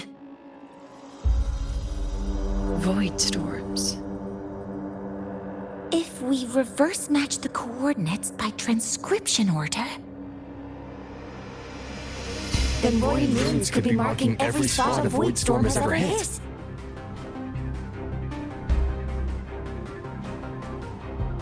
So it is. We Roya have observed something similar, but never perceived it as a universal law. Well, the runes aren't exactly neon signs on the stone boulders saying, "Look here." There are too many locations. With the personnel we have left and the autonomous bots. Leave the manpower to me. You want to bring people back from the escape pods? Precisely. With Void Storm spreading, sending people back out to find hidden runes is too dangerous. Any venture into the unknown carries risk. Studying the Threnodian was a risk. Playing chess with the Fraxidus was a risk. And piloting the Exostrider through the Strider Gate was certainly a risk. Where there is a sliver of hope, the Space Trek Collective will always find people willing to bet on it. Once Dusk Vale is initiated, this place becomes a sealed tomb. The intelligence retrieved from void space is our only remaining asset up for study. It's our only leverage against Aleph-1 before Duskvale fails. We have the capability, the responsibility, and the will to secure this void space data. Face the unknown and we may lose much. Flee from it, and we lose everything. Then leave Bjarta Woods to me. It's the most heavily contaminated area. If this is because of what happened to the Exostrider,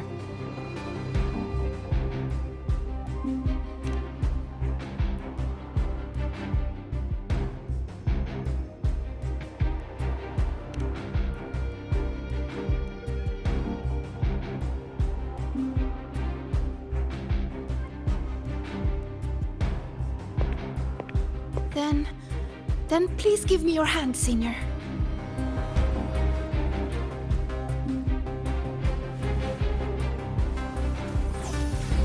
Use this. It will guide you to other Royan runes.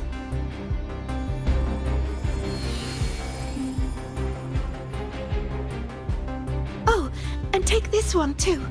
It's for protection. With it, you'll definitely come back safely.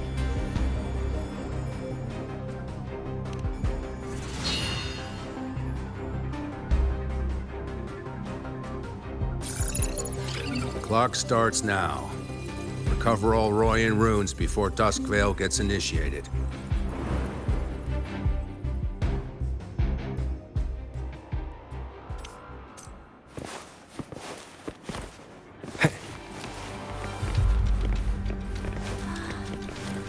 I'm splitting everyone into teams.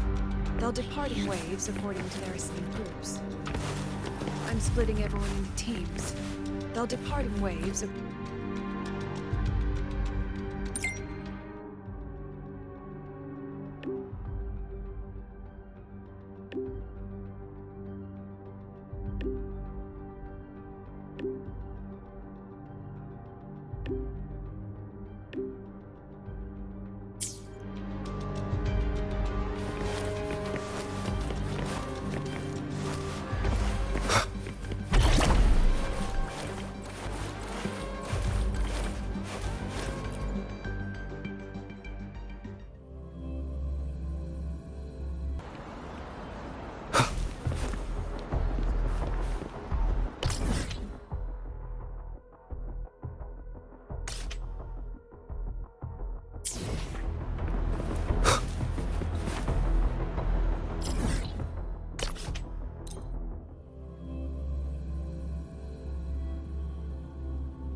According to the map, the first one should be around here.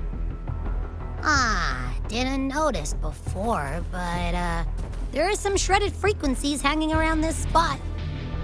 Abby, you're awake? Didn't seem like the right time for a chat before.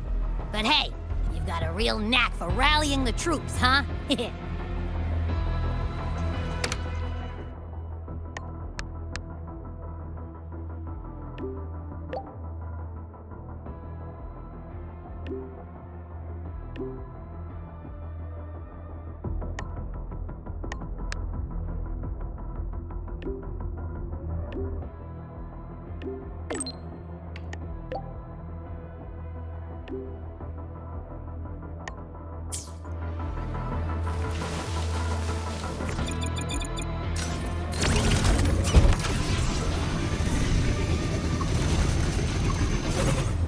Runes responding.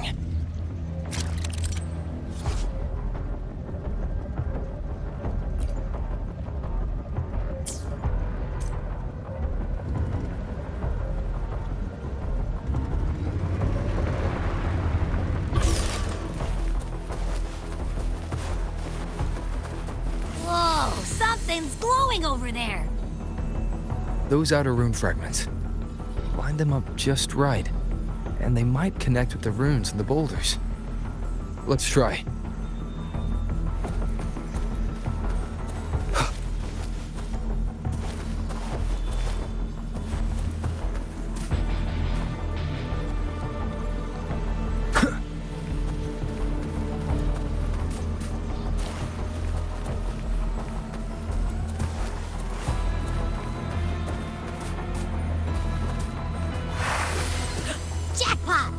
actually found one. Good. I'll send it to the Shaper and the others for a look.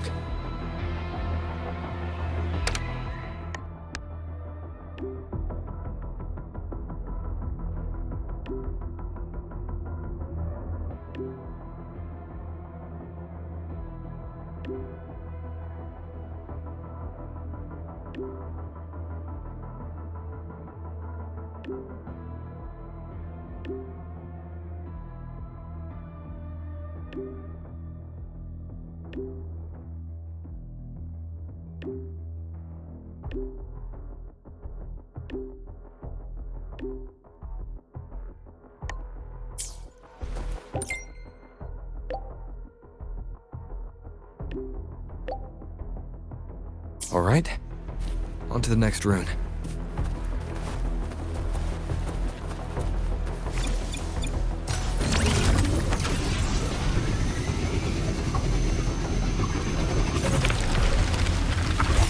Same as before.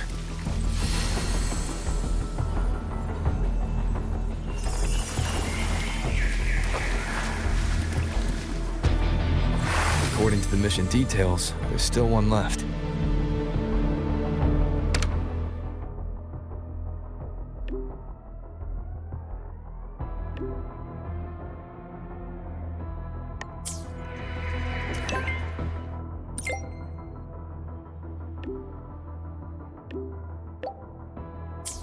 We're blazing through these runes.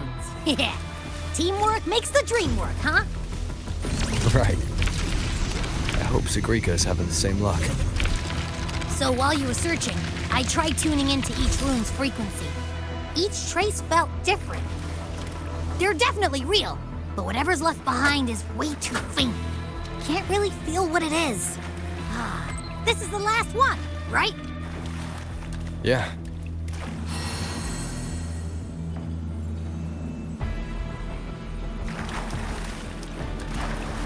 All done.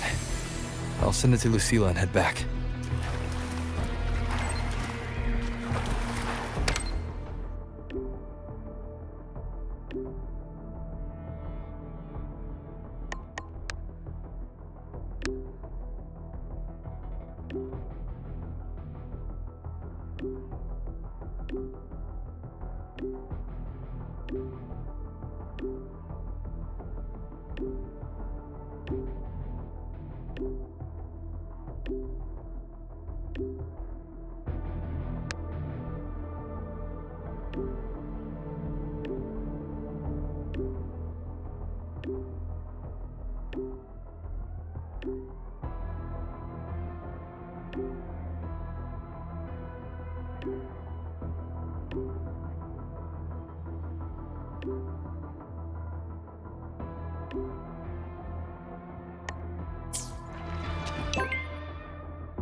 What's going on? Mentor, you're back. We've finished analyzing the runes, but their meaning still escapes us. As for the overlapping coordinates, we've run multiple standard decryption algorithms, but the results are contradictory.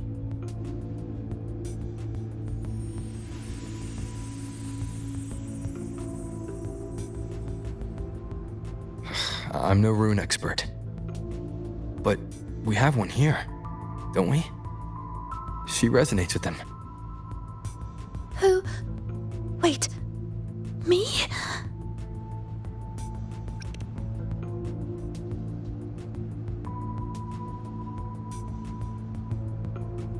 If you're asking me, these runes don't feel flat. They feel spherical. About this big. And these 2 points are relative. Like this. Three-dimensional coordinates. Orthographic projection. If we take the reactor drive's light data from the database as a depth layer and reconstruct it,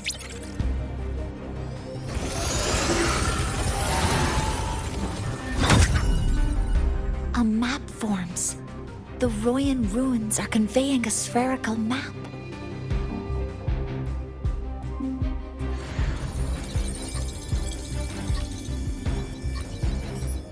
What are these two places? The one on the surface corresponds to the Strider Gate. As for the one at the center, there's too little data to confirm. But by geometric definition, it's the origin point of the entire map.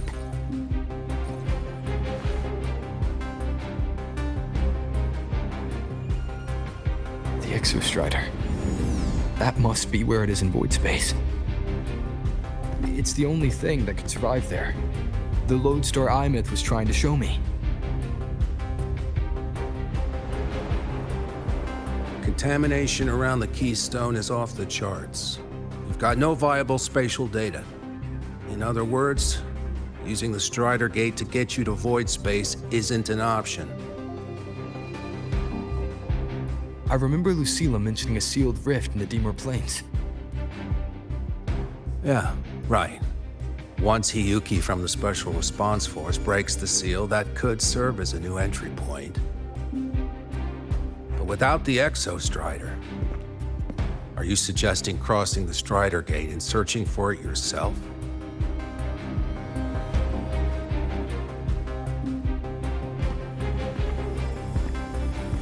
Now that we have a concrete map, I should be able to retrieve the Exostrider before my power of separation gives out.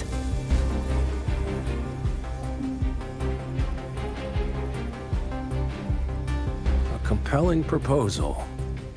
Hard to refuse. But don't forget the Exostrider is currently out of power. Finding it is one thing. Extracting it is another.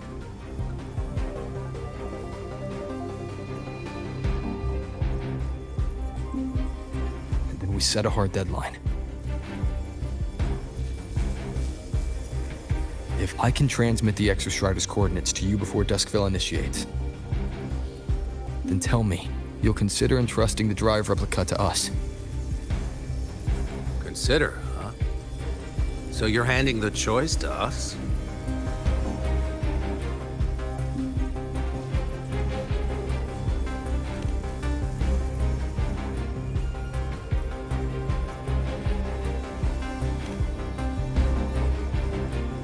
I'm not asking for a guarantee. I'm trusting you, the professionals on this side, to make the right call. Whatever that call is.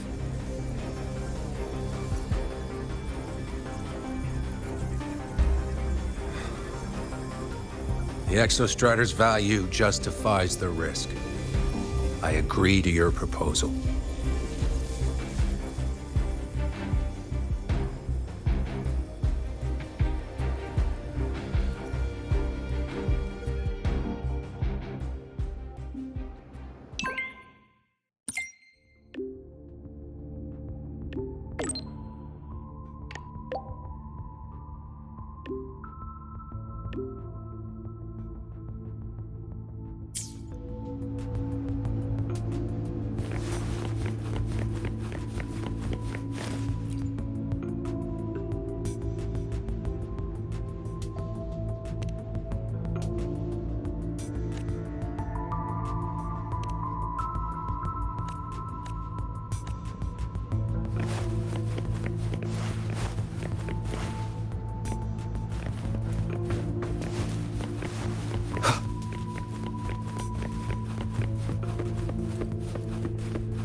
Here, this is the Deemer Plains map, updated with the latest intel.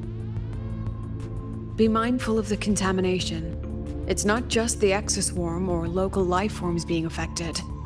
It's sealing off the terrain itself. That said, where there's a will, there's a workaround.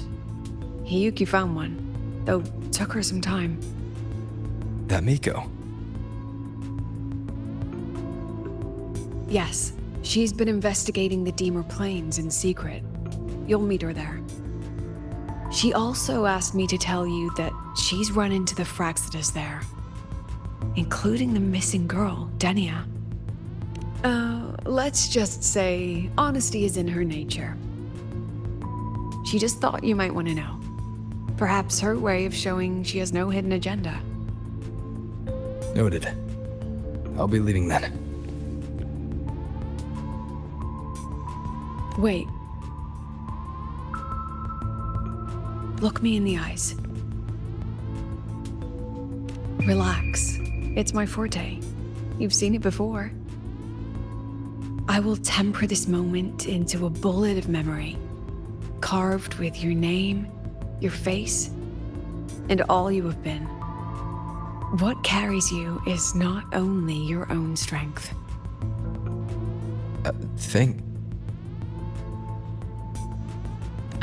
Save that for when you come back.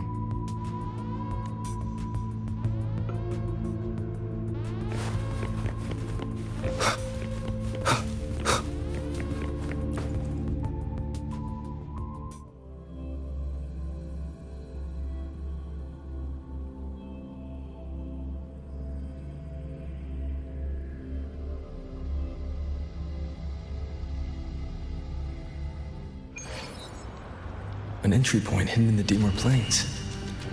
Time to get to Bjarda Woods.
It's already been totally contaminated by void matter. Might be worse than I thought the lower I go. The frost seems to be slowing the spread. That frequency, it feels like Hiyuki's.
void matter contamination is bad.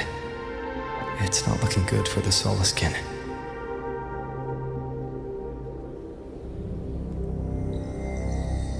And this white bird. Did Hiyuki leave it here?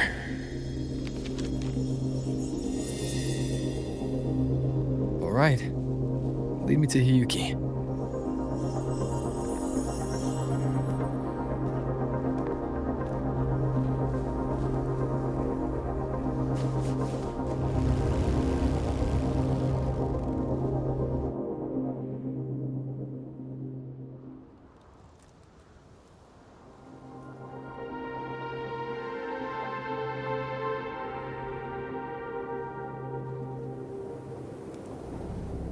Where is it leading me?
She hasn't gone far. Probably watching us from the shadows.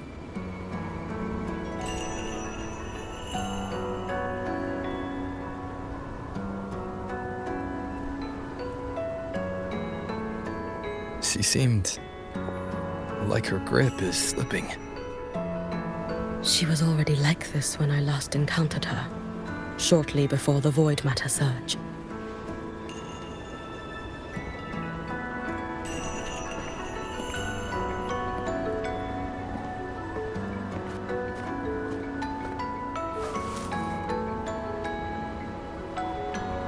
Hiyuki, when you fought Denia, did you see anything like a shadowy hand?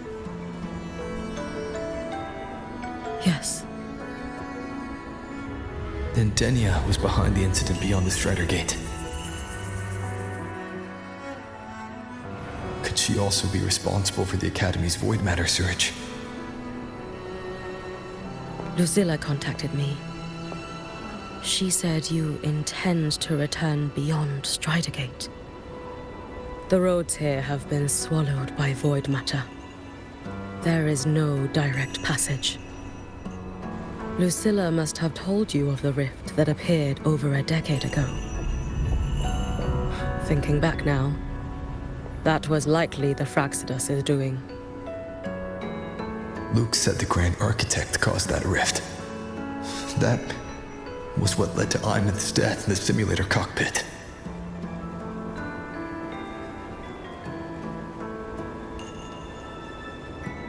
If they used a Thenodian frequency extracted from here to influence Denia, then the Space Trek Collective was already infiltrated from the beginning.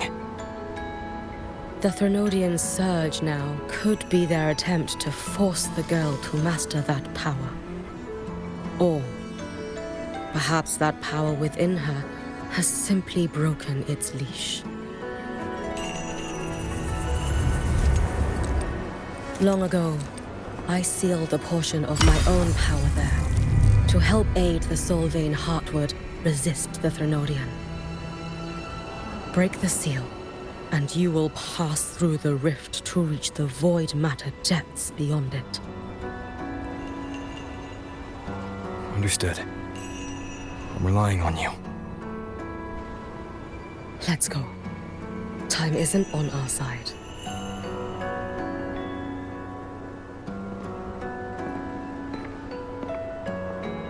Savior, who has always walked with victory. This time, have you come to save Lahairoi?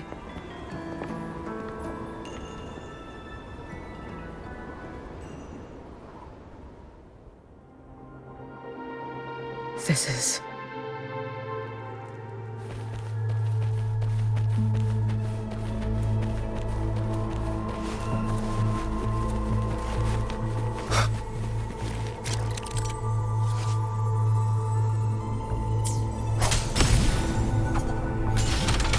Is it trying to tell me something?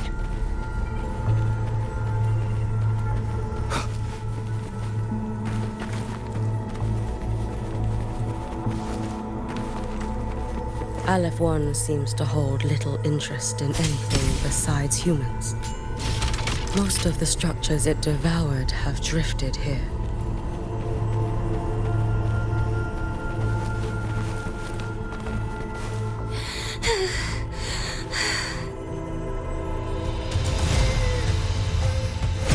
It's that girl. Be cautious. Denia! Can you hear me? I will handle this.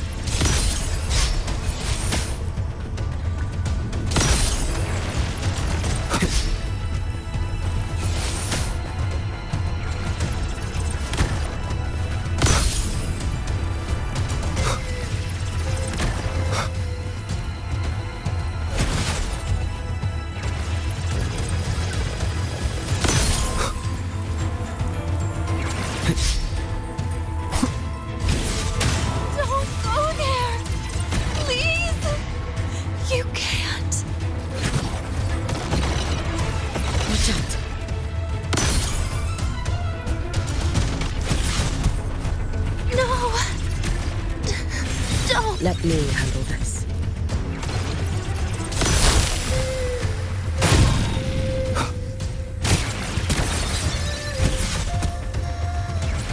It's fine.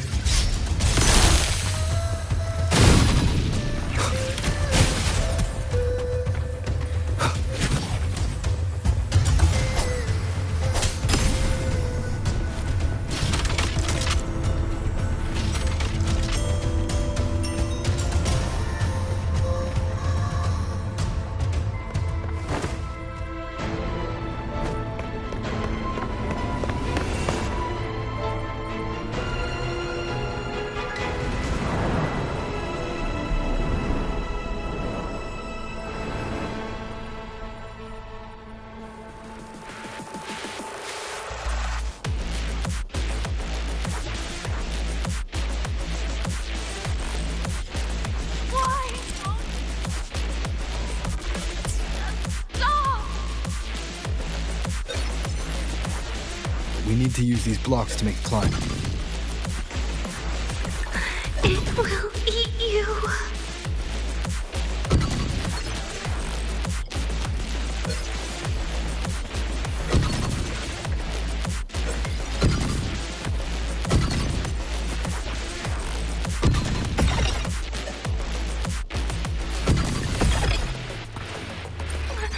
Sorry.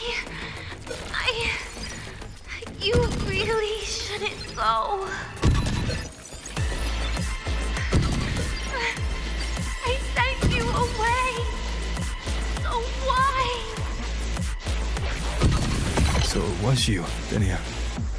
The one who pushed me out of void space.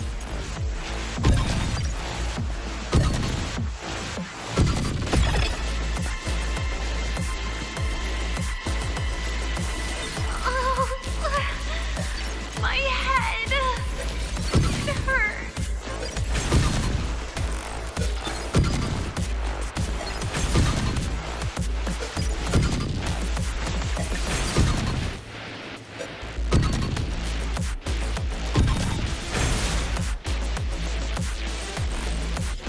No.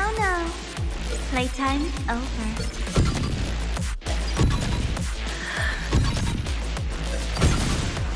back to me, sweet girl.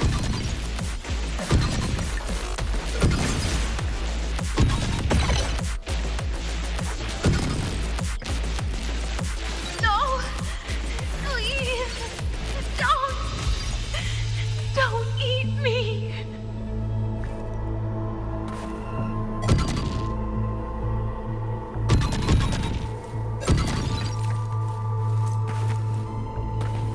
That child's state. She did not appear to be under complete control. It was Denia herself who stopped us. Let's go. We need to get up there first.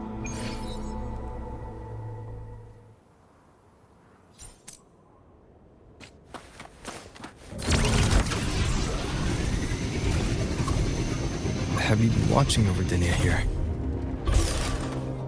Yes.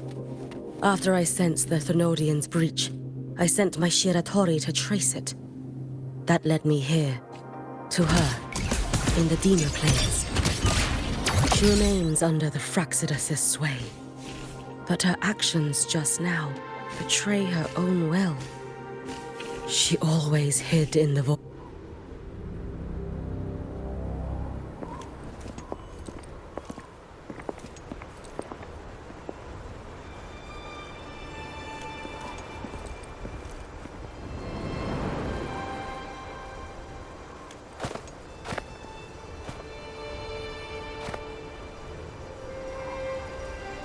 Wait here. This seal is wrought from the future's tithe. To put it simply, I drew upon countless versions of my future self and anchored them here to suppress the void matter. To break the seal is to reclaim those futures. That task is mine alone. I understand. I'll leave it to you. There is one thing. With Aleph 1 active, I may not be able to restore this seal once it is broken.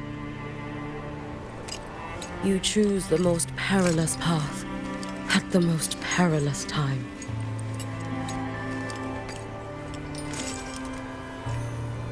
I know your strength. I know your history of victory.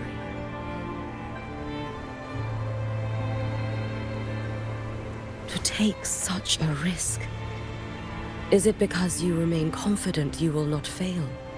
That you cannot lose to the Threnodians? No, I've failed before. I don't think anyone can win forever. If I'd never lost, maybe I'd still have my memories.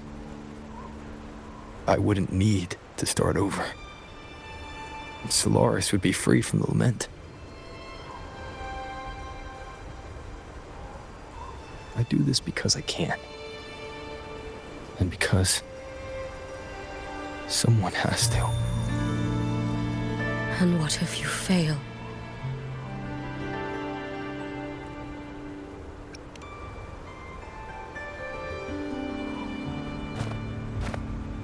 I meant, what becomes of you? Maybe I'll be lost to void space. Maybe I'll find a way to turn the tide. I can't know right now. But if I don't try, there's no way I'll ever know.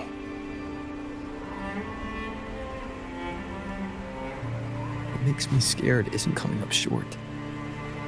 It's the thought of not giving it my all. The cost of this attempt is steep, and you bear the weight of many. I expected more caution. To fail even once against a Threnodian is to invite apocalypse. Even knowing this, you would still go. Hiyuki, Lucilla told me you fought a Threnodian in Oshinahara for a long time. I don't know how you did it, but I can only imagine what it took to hold the line in a place already so destroyed. So, I'll ask you. Did you fight in Oshinahara because you were certain you would win. No. I was not. I never was. Then you understand why I'm doing this. You would make the same choice in my place. I see. I will attend to the seal of flaming Sakura. It will not take long.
Let me help!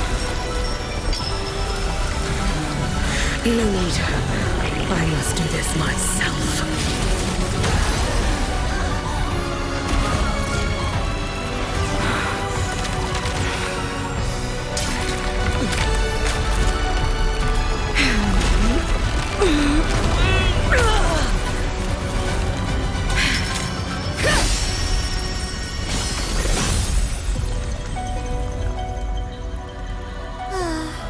Why not choose the easier future?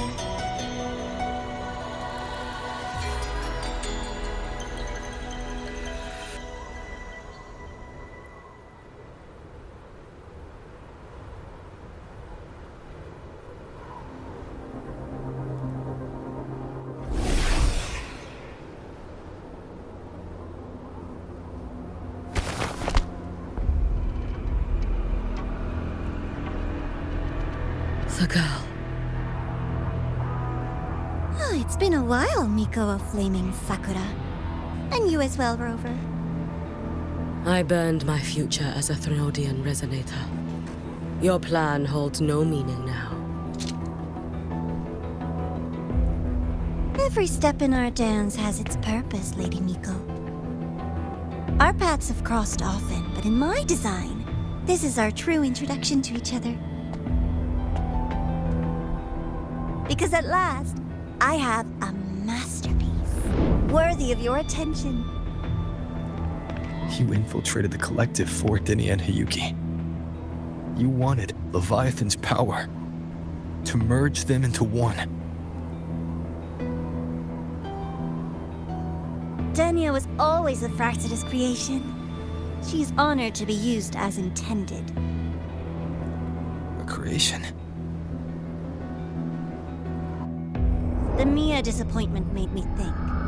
If I could just create a superior vessel, one refined by a Miko spirit, perhaps it might bear the full might of a Threnodian's power.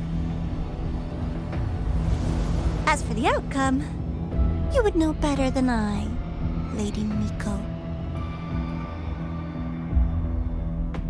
Wordplay won't change your failure. Leave, you tedious avatar.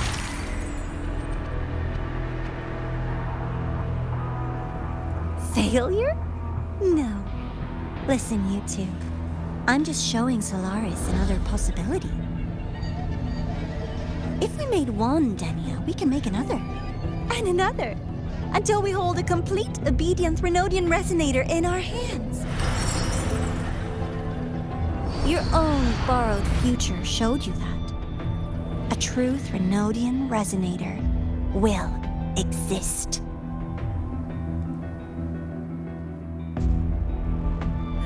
Help! Help me! All that desperate running on the wheel and you still came up short. I'll have to throw you away.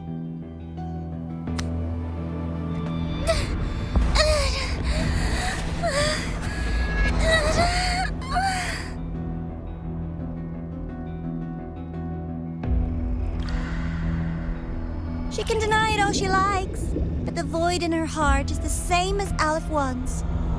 That emptiness, it will always pull her towards the Threnodian's power.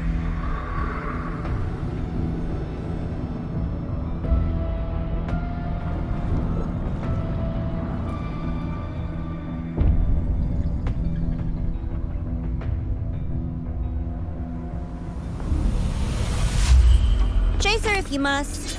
You do so love playing the savior, Rover. As for this avatar, I'll spare you the trouble.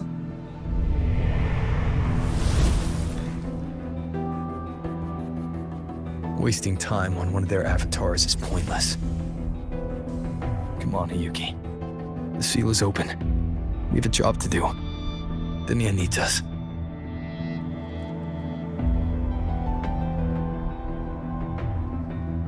If you wish, I can tell you about my history with the Fraxidus. But of course, Denia is the more pressing matter. It's not hard to guess. The Grand Architect wanted your power as the Miko of Flaming Sakura, didn't they? But like you said, you burned that one future as a Threnodian Resonator. You can be done with them.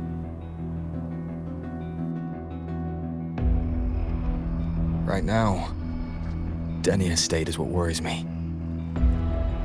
I fear that child may already be.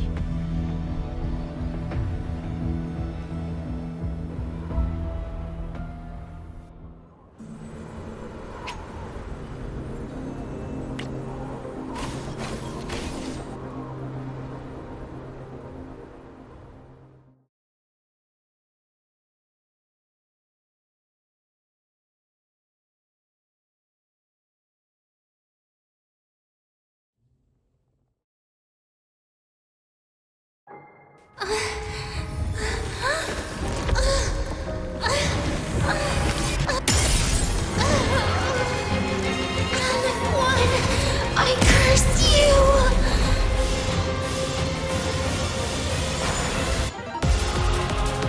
It's me.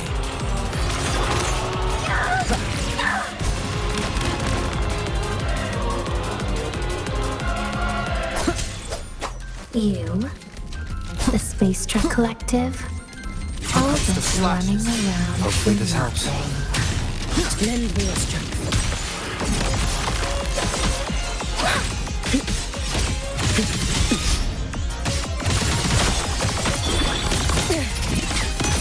No, here! Take your final dive into Nana.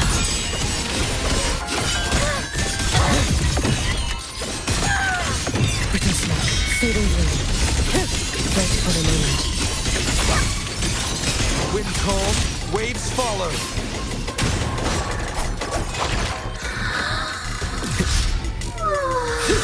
Lend me your strength. Seriously, just call it quits. Just stop! There's still time! Why won't you? Still refusing to turn back!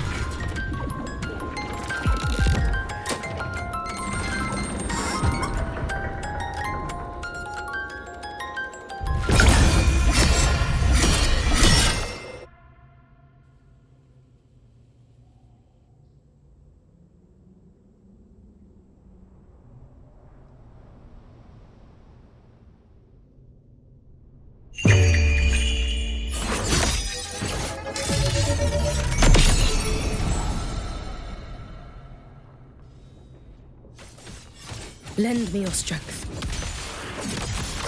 Hopefully this helps. I am the Tempest! Too late to escape. A life as fleeting as the first night. Wind calls, waves follow. The wicked will face judgment.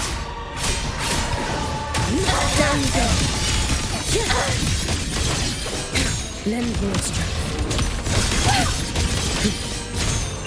Roam above the inferno, gazing at the snow.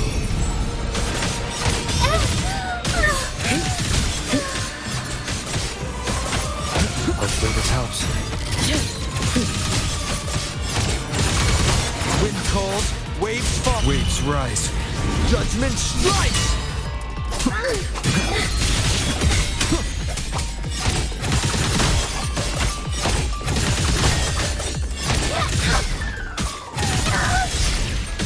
Lend me your strength. Not another stack! Tempest of slashes. Wind rises! This is all pointless!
Go inside.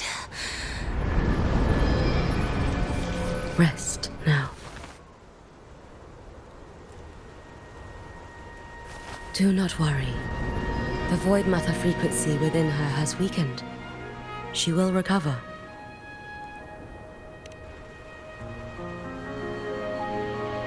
Forgive me, but I believe waiting for the void matter to spread would take too long. This will be faster. Allow me to handle this. There is not much time left in your deadline with Mr. Chase.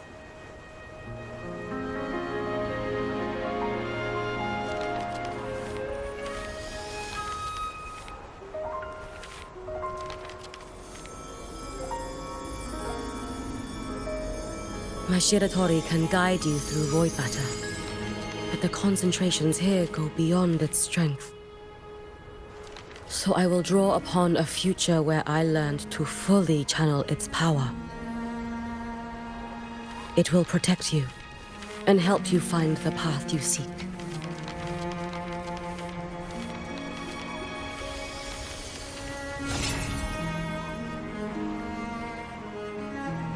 The rest is yours to face. Thank you, Yuki.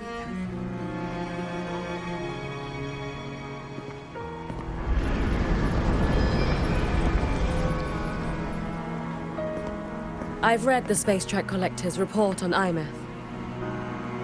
She wrote that her intention is saving the world.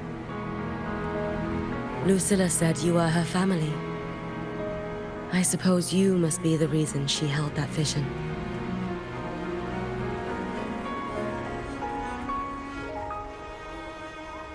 Do you regret it? Leading her to the Savior's path? To a life of pain and struggle? One must walk this path alone in order to protect.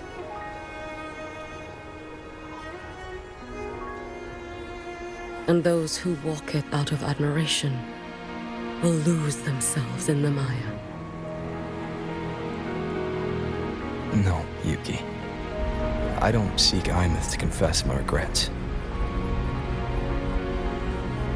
I want to find her, so I can tell her. I hope to make you proud. I hope I haven't let you down. I've always been proud of her. She chose to walk this path with me. So, I know I'm not alone. Should I ever fail, I know there will be someone who'll continue to protect Solaris.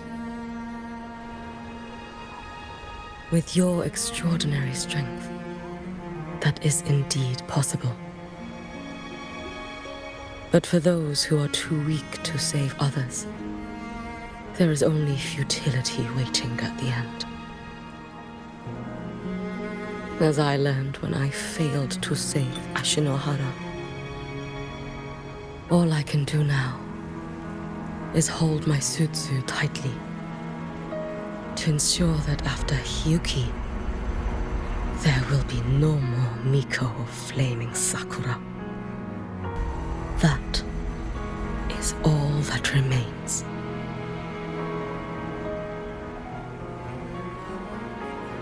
From Lahai Roy to the distant lands of Jinzhou and Renacida, people rise up to fight the Thenodians.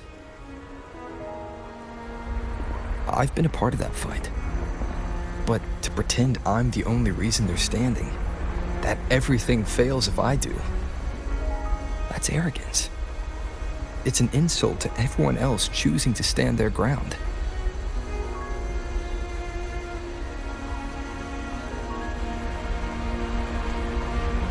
My victories were never mine alone. If even one person makes it to the end of this road, then we're still winning. Hiyuki, when you're walking alone and feel that weight, just stop for a moment. Look around. Stop. You'll see that there are people who draw strength from you. People out there who are proud of you. And when you finally reach the end of your journey, you'll know it was never futile.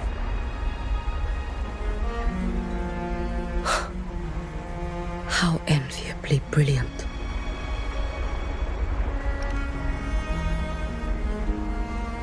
It is nothing. I will tell you when you return. All right. I'll be back soon.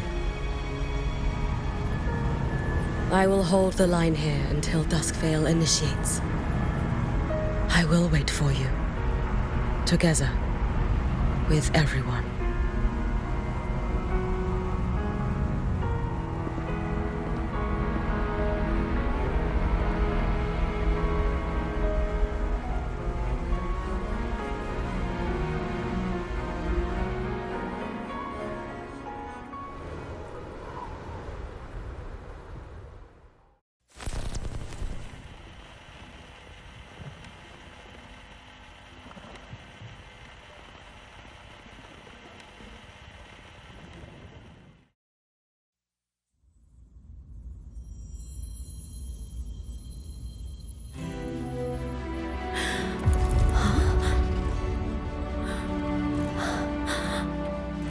Exostrider?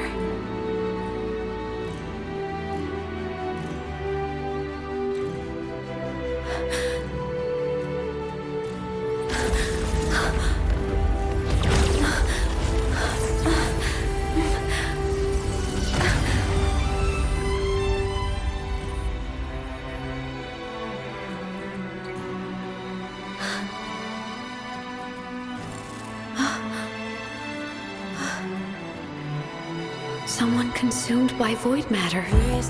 Come here. The Exostrider's power is nearly spent, but I'll do my best to protect you.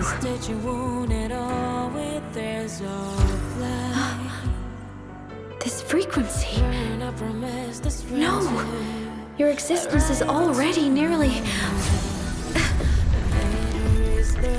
Where am I? Did the void storm consume me? Am I dead? Is this void space a higher dimension? Our existence is fading. Did you just say that time and space have no meaning? Who's speaking? I can't see you, but I can feel you. Sound doesn't travel here. Thoughts do.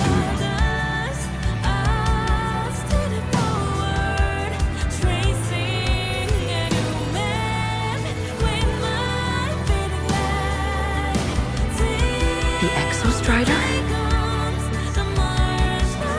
Why is the Exostrider here? What happened? The light. What should we do?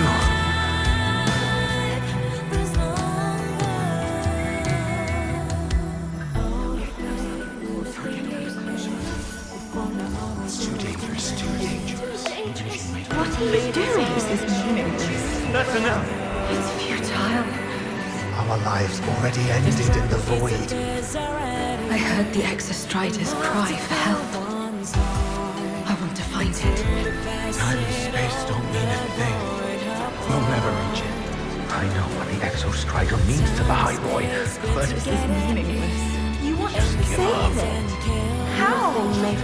It's futile. But we made it to the stars to reach for the unknown, didn't we?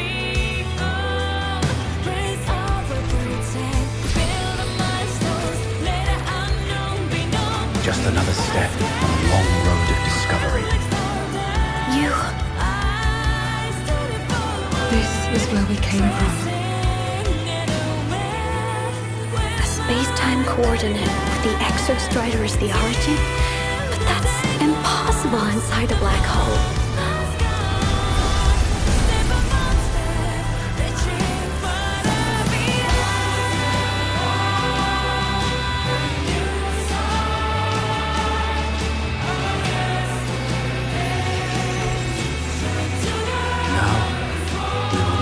The path with the future.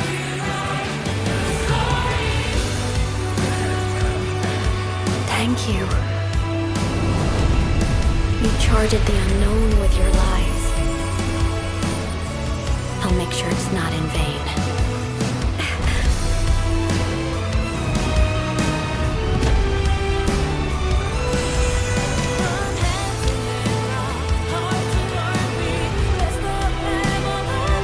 The light of the origin point. We will bear it.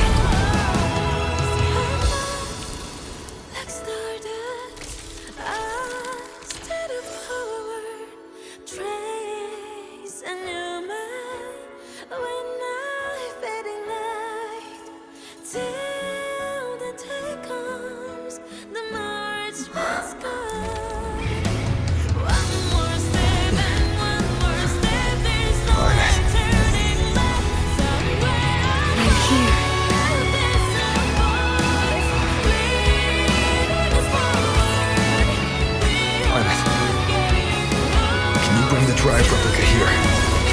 It's the heart they built for the Exostrider. Don't worry.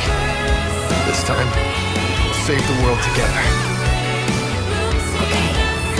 I'll bring you back humanity's hope. So, wait for me.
The Exostrider's frequency is decaying.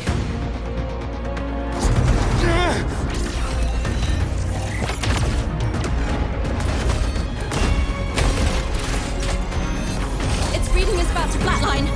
Status on the drive replica. Almost ready. We just need the calibration data now.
Ascension complete.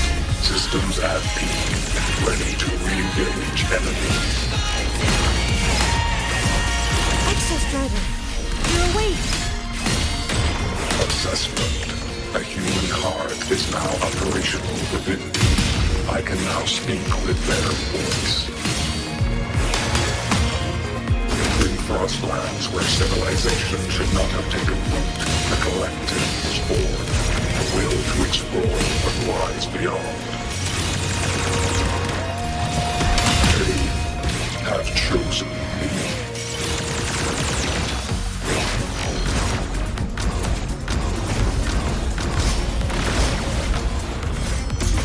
Evaded.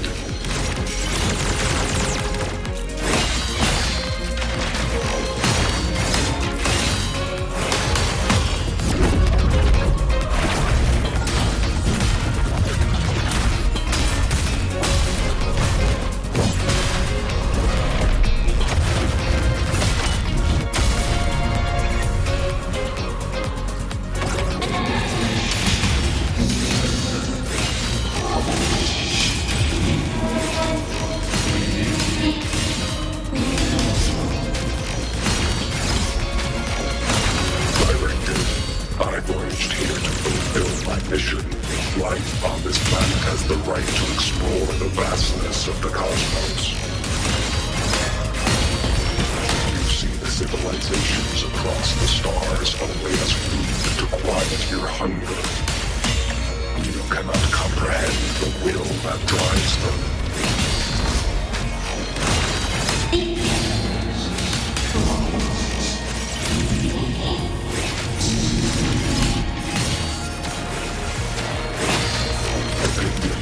Even if humanity's final frontier is an endless void, it is not proof of the meaningless pursuit Alan won.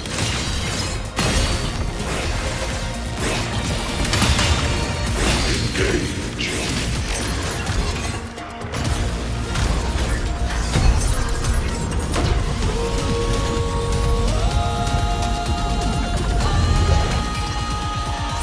Verdict. Termination.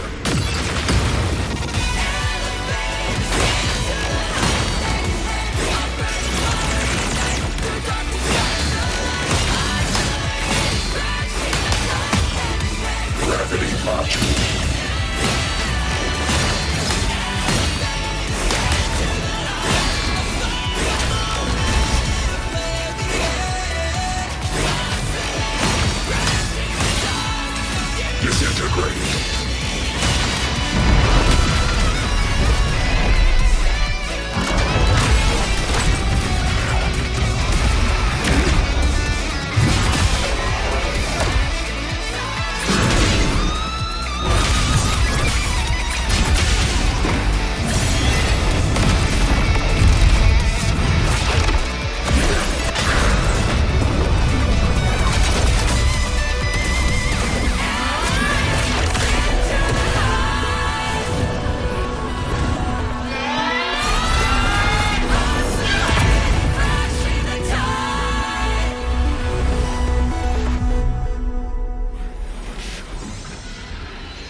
information. Battle concluded. Void matter responses within this sector have dissipated. But Threnodian LF-1 wasn't destroyed. Analysis. Resonator Imuth. Under current parameters, the permanent termination of Aleph-1 is impossible. Therefore, I exercised autonomous judgment and exiled it to the furthest reaches of this universe. Request.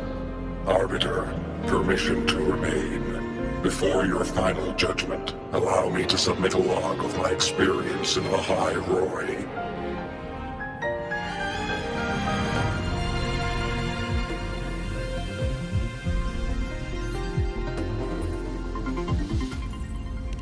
Log retrieval. On multiple return transits, I was detected by Aleph-1. It pursued me, its objective to enter Solaris through the Strider Gate. It attacked. I fell. But Resonator Imuth answered me with her power, and I was able to banish a part of Aleph-1.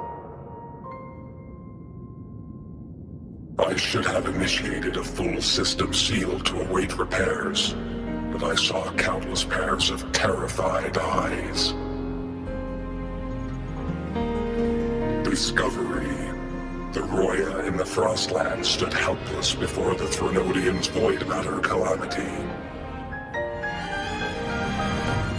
I saw panic and dread. Following the protocols shared with the Sentinels, I extracted my reactor drive and encased it deep within the ice. Then I powered down to slumber. Exception. A momentary reactivation occurred. Resonator Imuth resonated with me a second time. She required my power to mend the Strider Gate rift. I complied. That was when I became a digital ghost.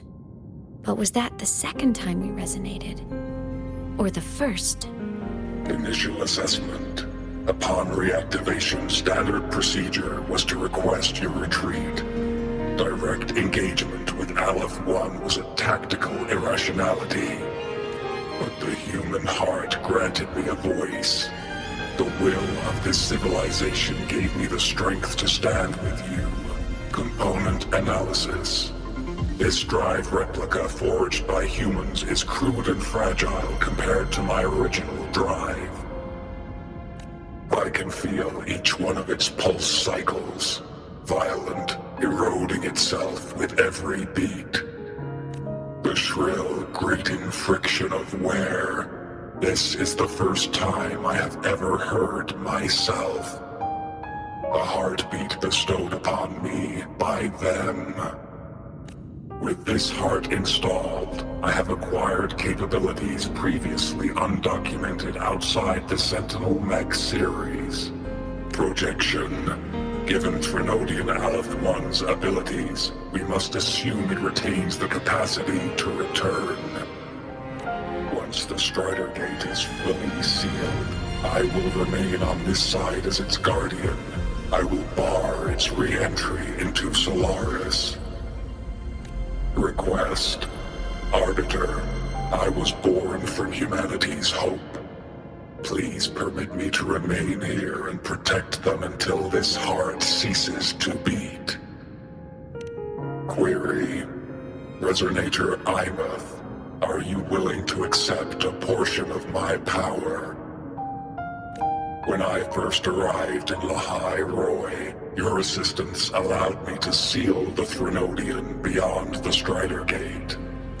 Your current state is a consequence for which I bear responsibility. While I slumbered, you safeguarded Lahai Roy in my stead. Now, the death that once drew near has been severed. Henceforth, your companion will be an enduring life. Summary. I am experiencing the state defined as guilt. Oh, Exostrider, You're really wearing your heart on your sleeve, aren't you? But hey, I chose this path myself. Made my peace where it ends a long time ago. As for your question, this savior's got a career to uphold. Gotta level up if I'm gonna keep kicking bad guy butt, right? So your power? Hell yeah, I'll take it. Authorization. Resonator Ibeth's agreement confirmed. Synchronization limit removed. Commencing resonance. Suggestion. Don't you dare feel guilty. Thank you for living up to my hopes. So, let's make our goodbye a happy one, okay? Detection. Arbiter, you have brought your cassette. Proposal. Please allow me to take it. I wish to burn a frequency onto the tape for you to return to Lahai Roy. Briefing. While traversing the stars at high velocity, my trajectory once intersected with a slow-moving probe. Its hull was marked with Solaris script. Its launch date is estimated to have occurred a long time ago. I intercepted and recorded the signal it has been continuously transmitting to Solaris. Its name is the Far Watcher. Objective. I wish to offer this recording as a gift to the people of Lahai Roy. Status. Strider Gate closure imminent. Preparing to return the Arbiter and Resonator to Lahai Roy. Query. One last thing, Arbiter. Will you permit me to alter my designation to bear the name Lahai Roy? Objective. I wish to always be reminded of my heart's origin. As you wish. Designation change complete. Thank you, Arbiter. Valediction. Farewell, Arbiter. Please deliver my temporary goodbye to the people who forged this heart. Prediction. We will meet again in the boundless sea of stars.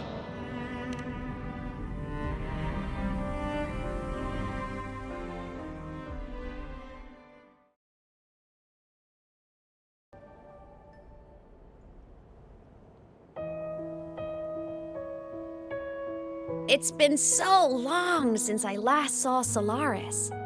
Feels weirdly nostalgic. Now that Aleph 1's been kicked to the cosmic curb, Lahai Roy can finally breathe easy. I was gonna say we saved the world this time, but honestly, it was the explorers who fell into the void matter. They're the ones who mapped that data on me and the Exostrider inside the Threnodian's black hole. All I did was burn their findings onto a cassette for you. And it was the people of Lahai Roy who decoded the cassette and forged the drive replica. That's what let the Exostrider finally cast the Threnodian out. So, this wasn't a story about heroes saving the world. It was the world saving its heroes, right? Yes. And now, we're home.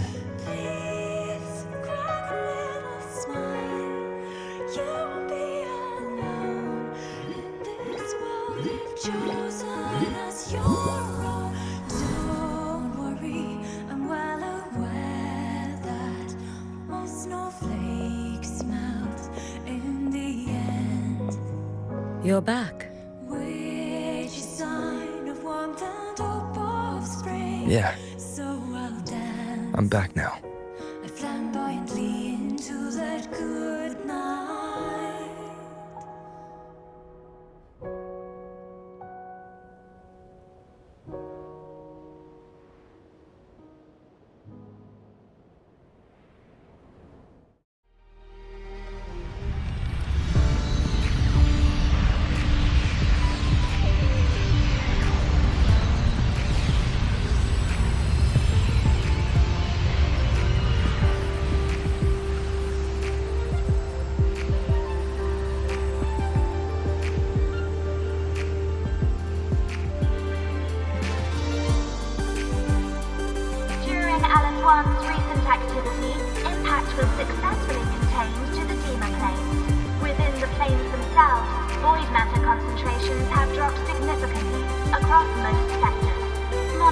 Data from the Space Trek Collective confirms that Threnodian markers within the region of the High Roy have now fallen to near zero levels. Exostrider activity has fully ceased. However, related research into its technology will continue. Research units deployed by Star Torch Academy have successfully neutralized all anomalous constructs activated by the Threnodians across the High Roy. The experience gained through this mission will carry forward. In Beata Woods, the area closest to the Threnodians' attempted breach, partial structural damage has been confirmed. Overall, the situation remains well within control. As void matter levels continue to drop, the Roya will regain access to a broader and more stable range of territory.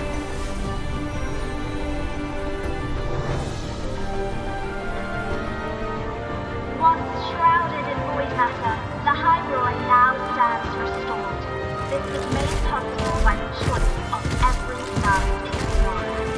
The road ahead is vast. We will reach the stars. And then we'll keep going.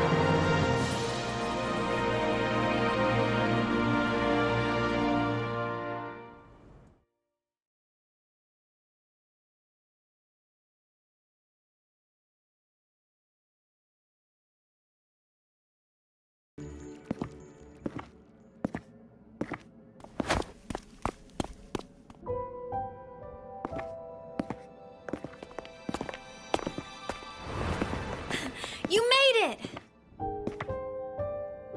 Turns out, decoding what the Exostrider burned into your cassette was way tougher than the Institute thought. They only just finished today. Over here! Everyone's waiting for you.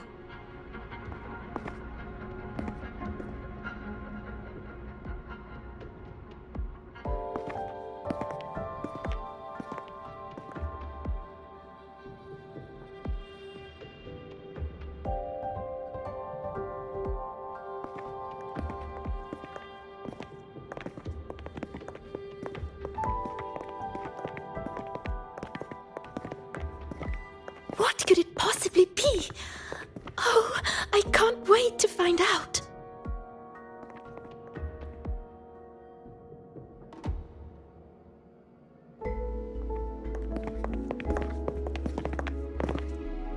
The Far Watcher. I have to admit, I was genuinely surprised when you handed me this tape and said that name. You said it was one of the 9 interstellar space probes, launched before the etheric sea engulfed Solaris. Correct. The 9 stars on the Space Trek Collective's emblem represent those probes. Ever since then, Solaris never received another signal from them. Not a single one. Until today. Professor Mornier, you may begin playback.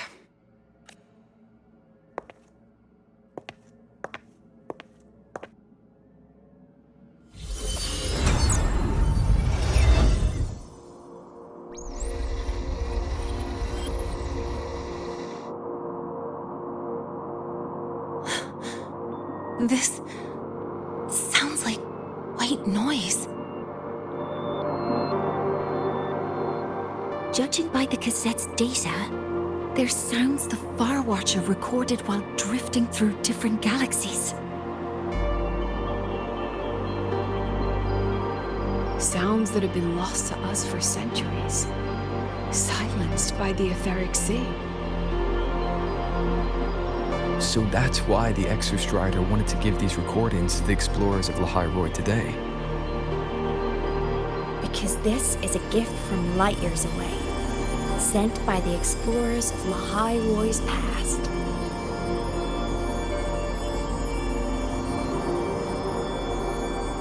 Echoes from a sea of stars.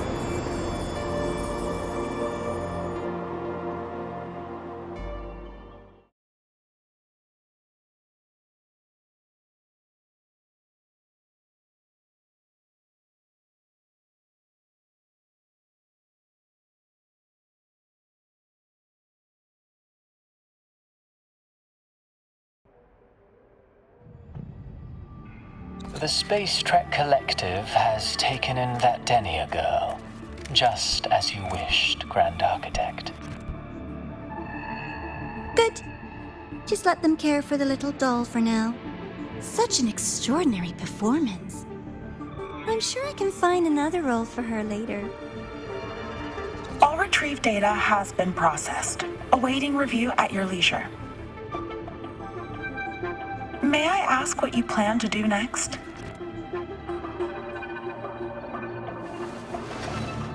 Plans are progressing everywhere, it seems.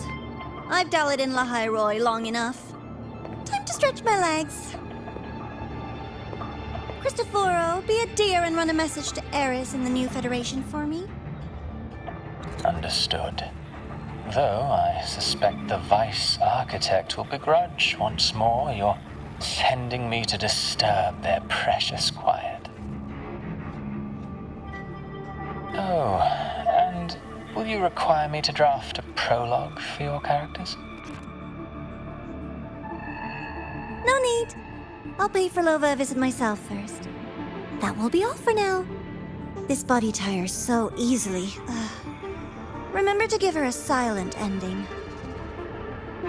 Grand Architect, with this phase of verification complete and full production proceeding, do we still have use for that Miko? That won't be necessary. Her future as a Threnodian resonator has been taken. She no longer requires our attention. Besides, she's failed one too many times, drawn one too many futures from herself, and she still insists on walking the path of saving Ashinohara alone with no intention of stopping.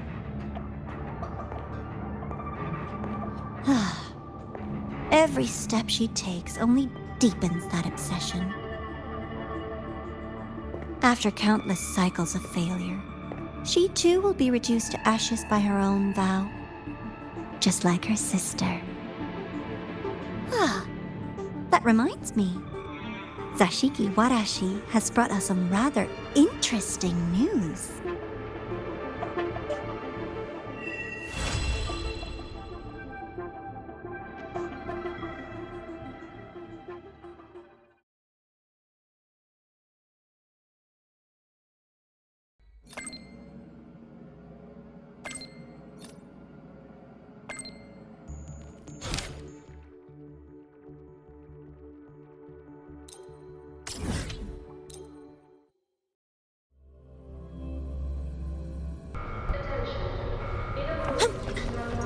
Gotta go fast!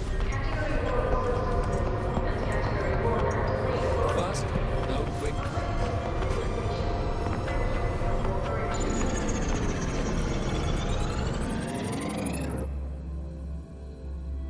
Must be just ahead.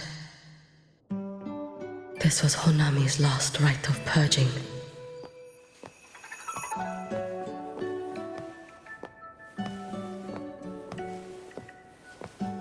All is settled.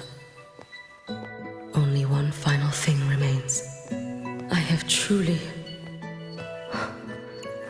kept you waiting for too long, Gyokuro.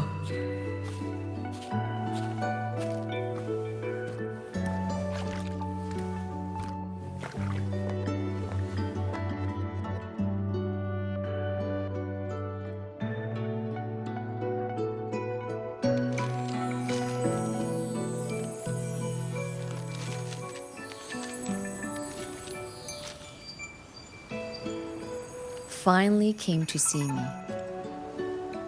Yes, I have come. Made up your mind? I have. Ready to kill me then?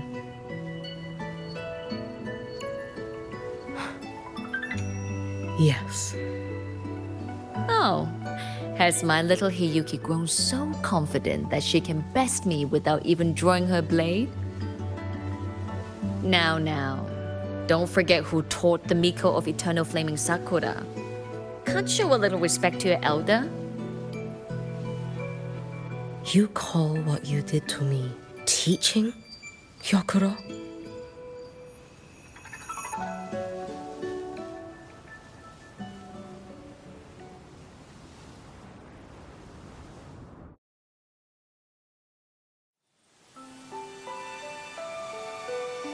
Come then. Miko of Eternal Flaming Sakura.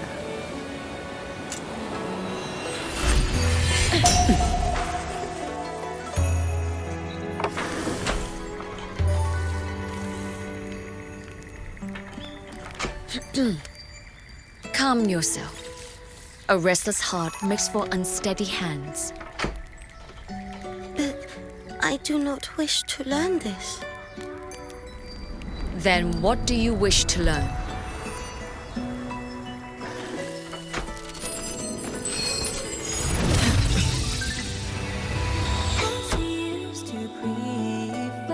This girl will become a great archer. No, look at her hands. There are swordsman's hands. Not in this life. Her hands aren't ones to hold a blade. Isn't that right? Well now, you have refined your technique.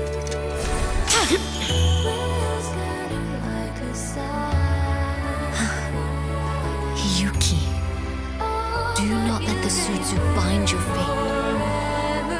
Go seek a future of your own.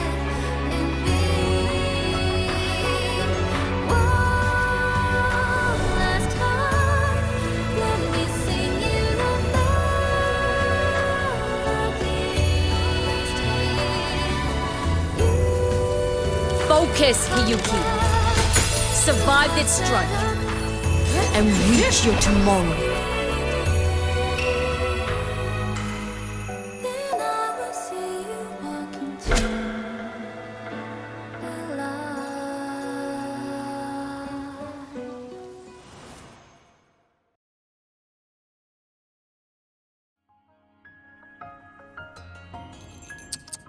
You have mastered many skills from others, but have yet to master the blade work of your own flaming Sakura clan. The last Miko withheld too much. She refused to teach me a single technique. Do you resent her?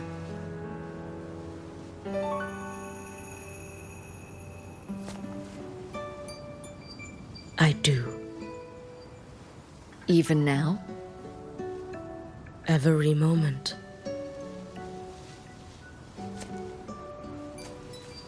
I resent that she did not step down long ago.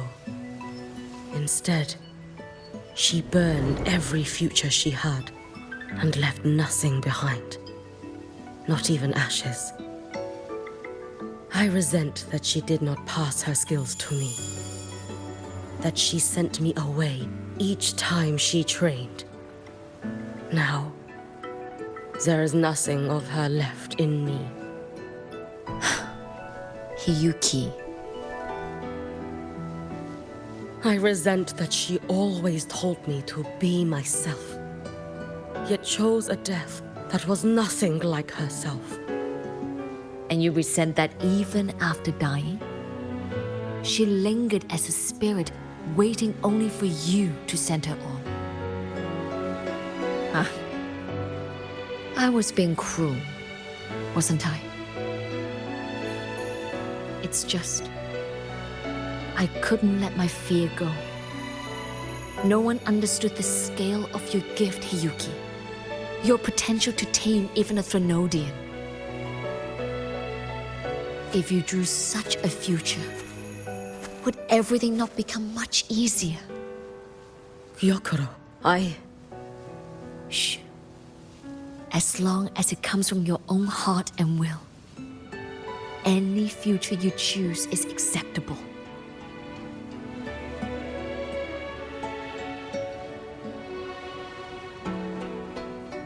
But if our little Hiyuki truly became a Threnodian resonator, well, I'd have no choice but to follow family law and send us both on our way. I have already burned that future. I accepted the Sutsu of my own will. I chose to become the Miko of Flaming Sakura. I know why you refused to teach me your swordsmanship. You never wanted there to be another Miko after you.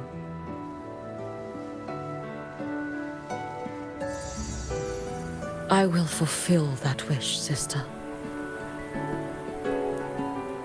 After Hiyuki, there will be no more Mikos of flaming Sakura. The Miko of Eternal Flaming Sakura. That is a heavy title to bear.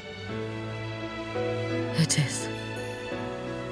The future ahead is long. Very, very long. I know. Through the Sutsu, we draw strength from countless possible futures. But each time you do, you see yourself draw closer to Miko's destined end.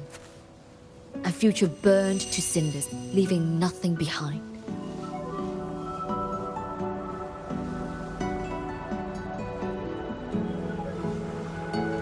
Yes.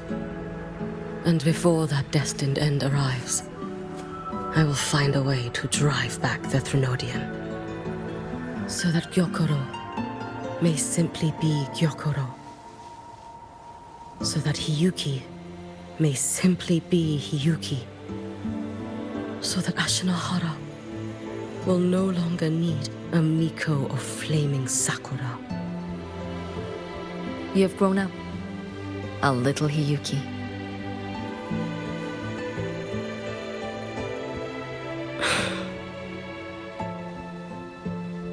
I met someone, sister.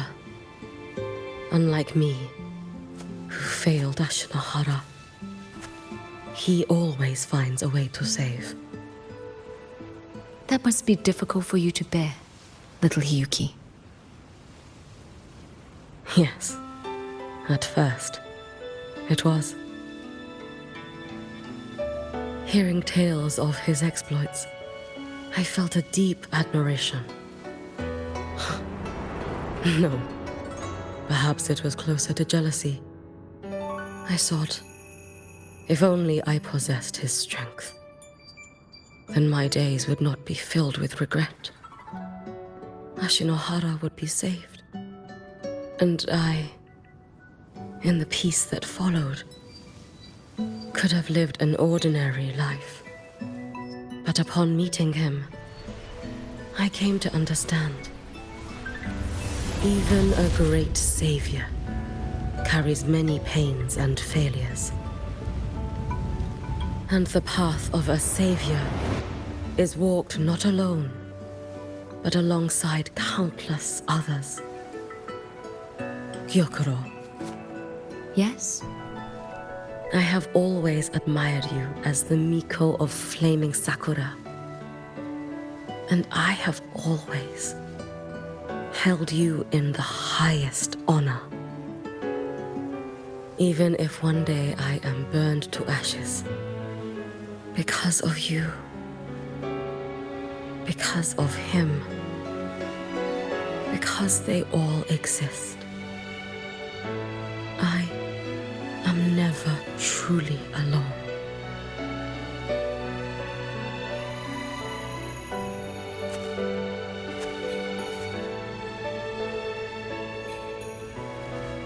I take great pride in you too.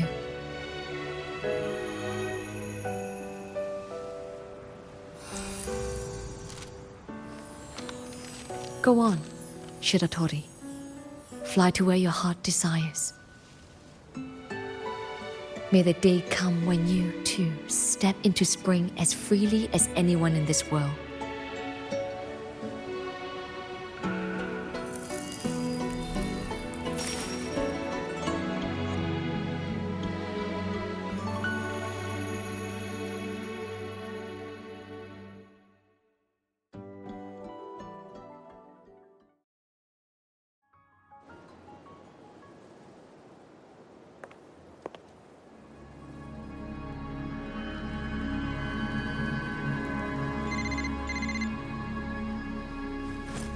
Greetings, Miko of Flaming Sakura. You. Oh, relax. I'm not here to recruit you. I just heard a piece of news and thought you might want to know. Not long ago, that island floating over the sea, your hometown. It vanished. All in a single day. Congratulations on your wish coming true, Lady Miko.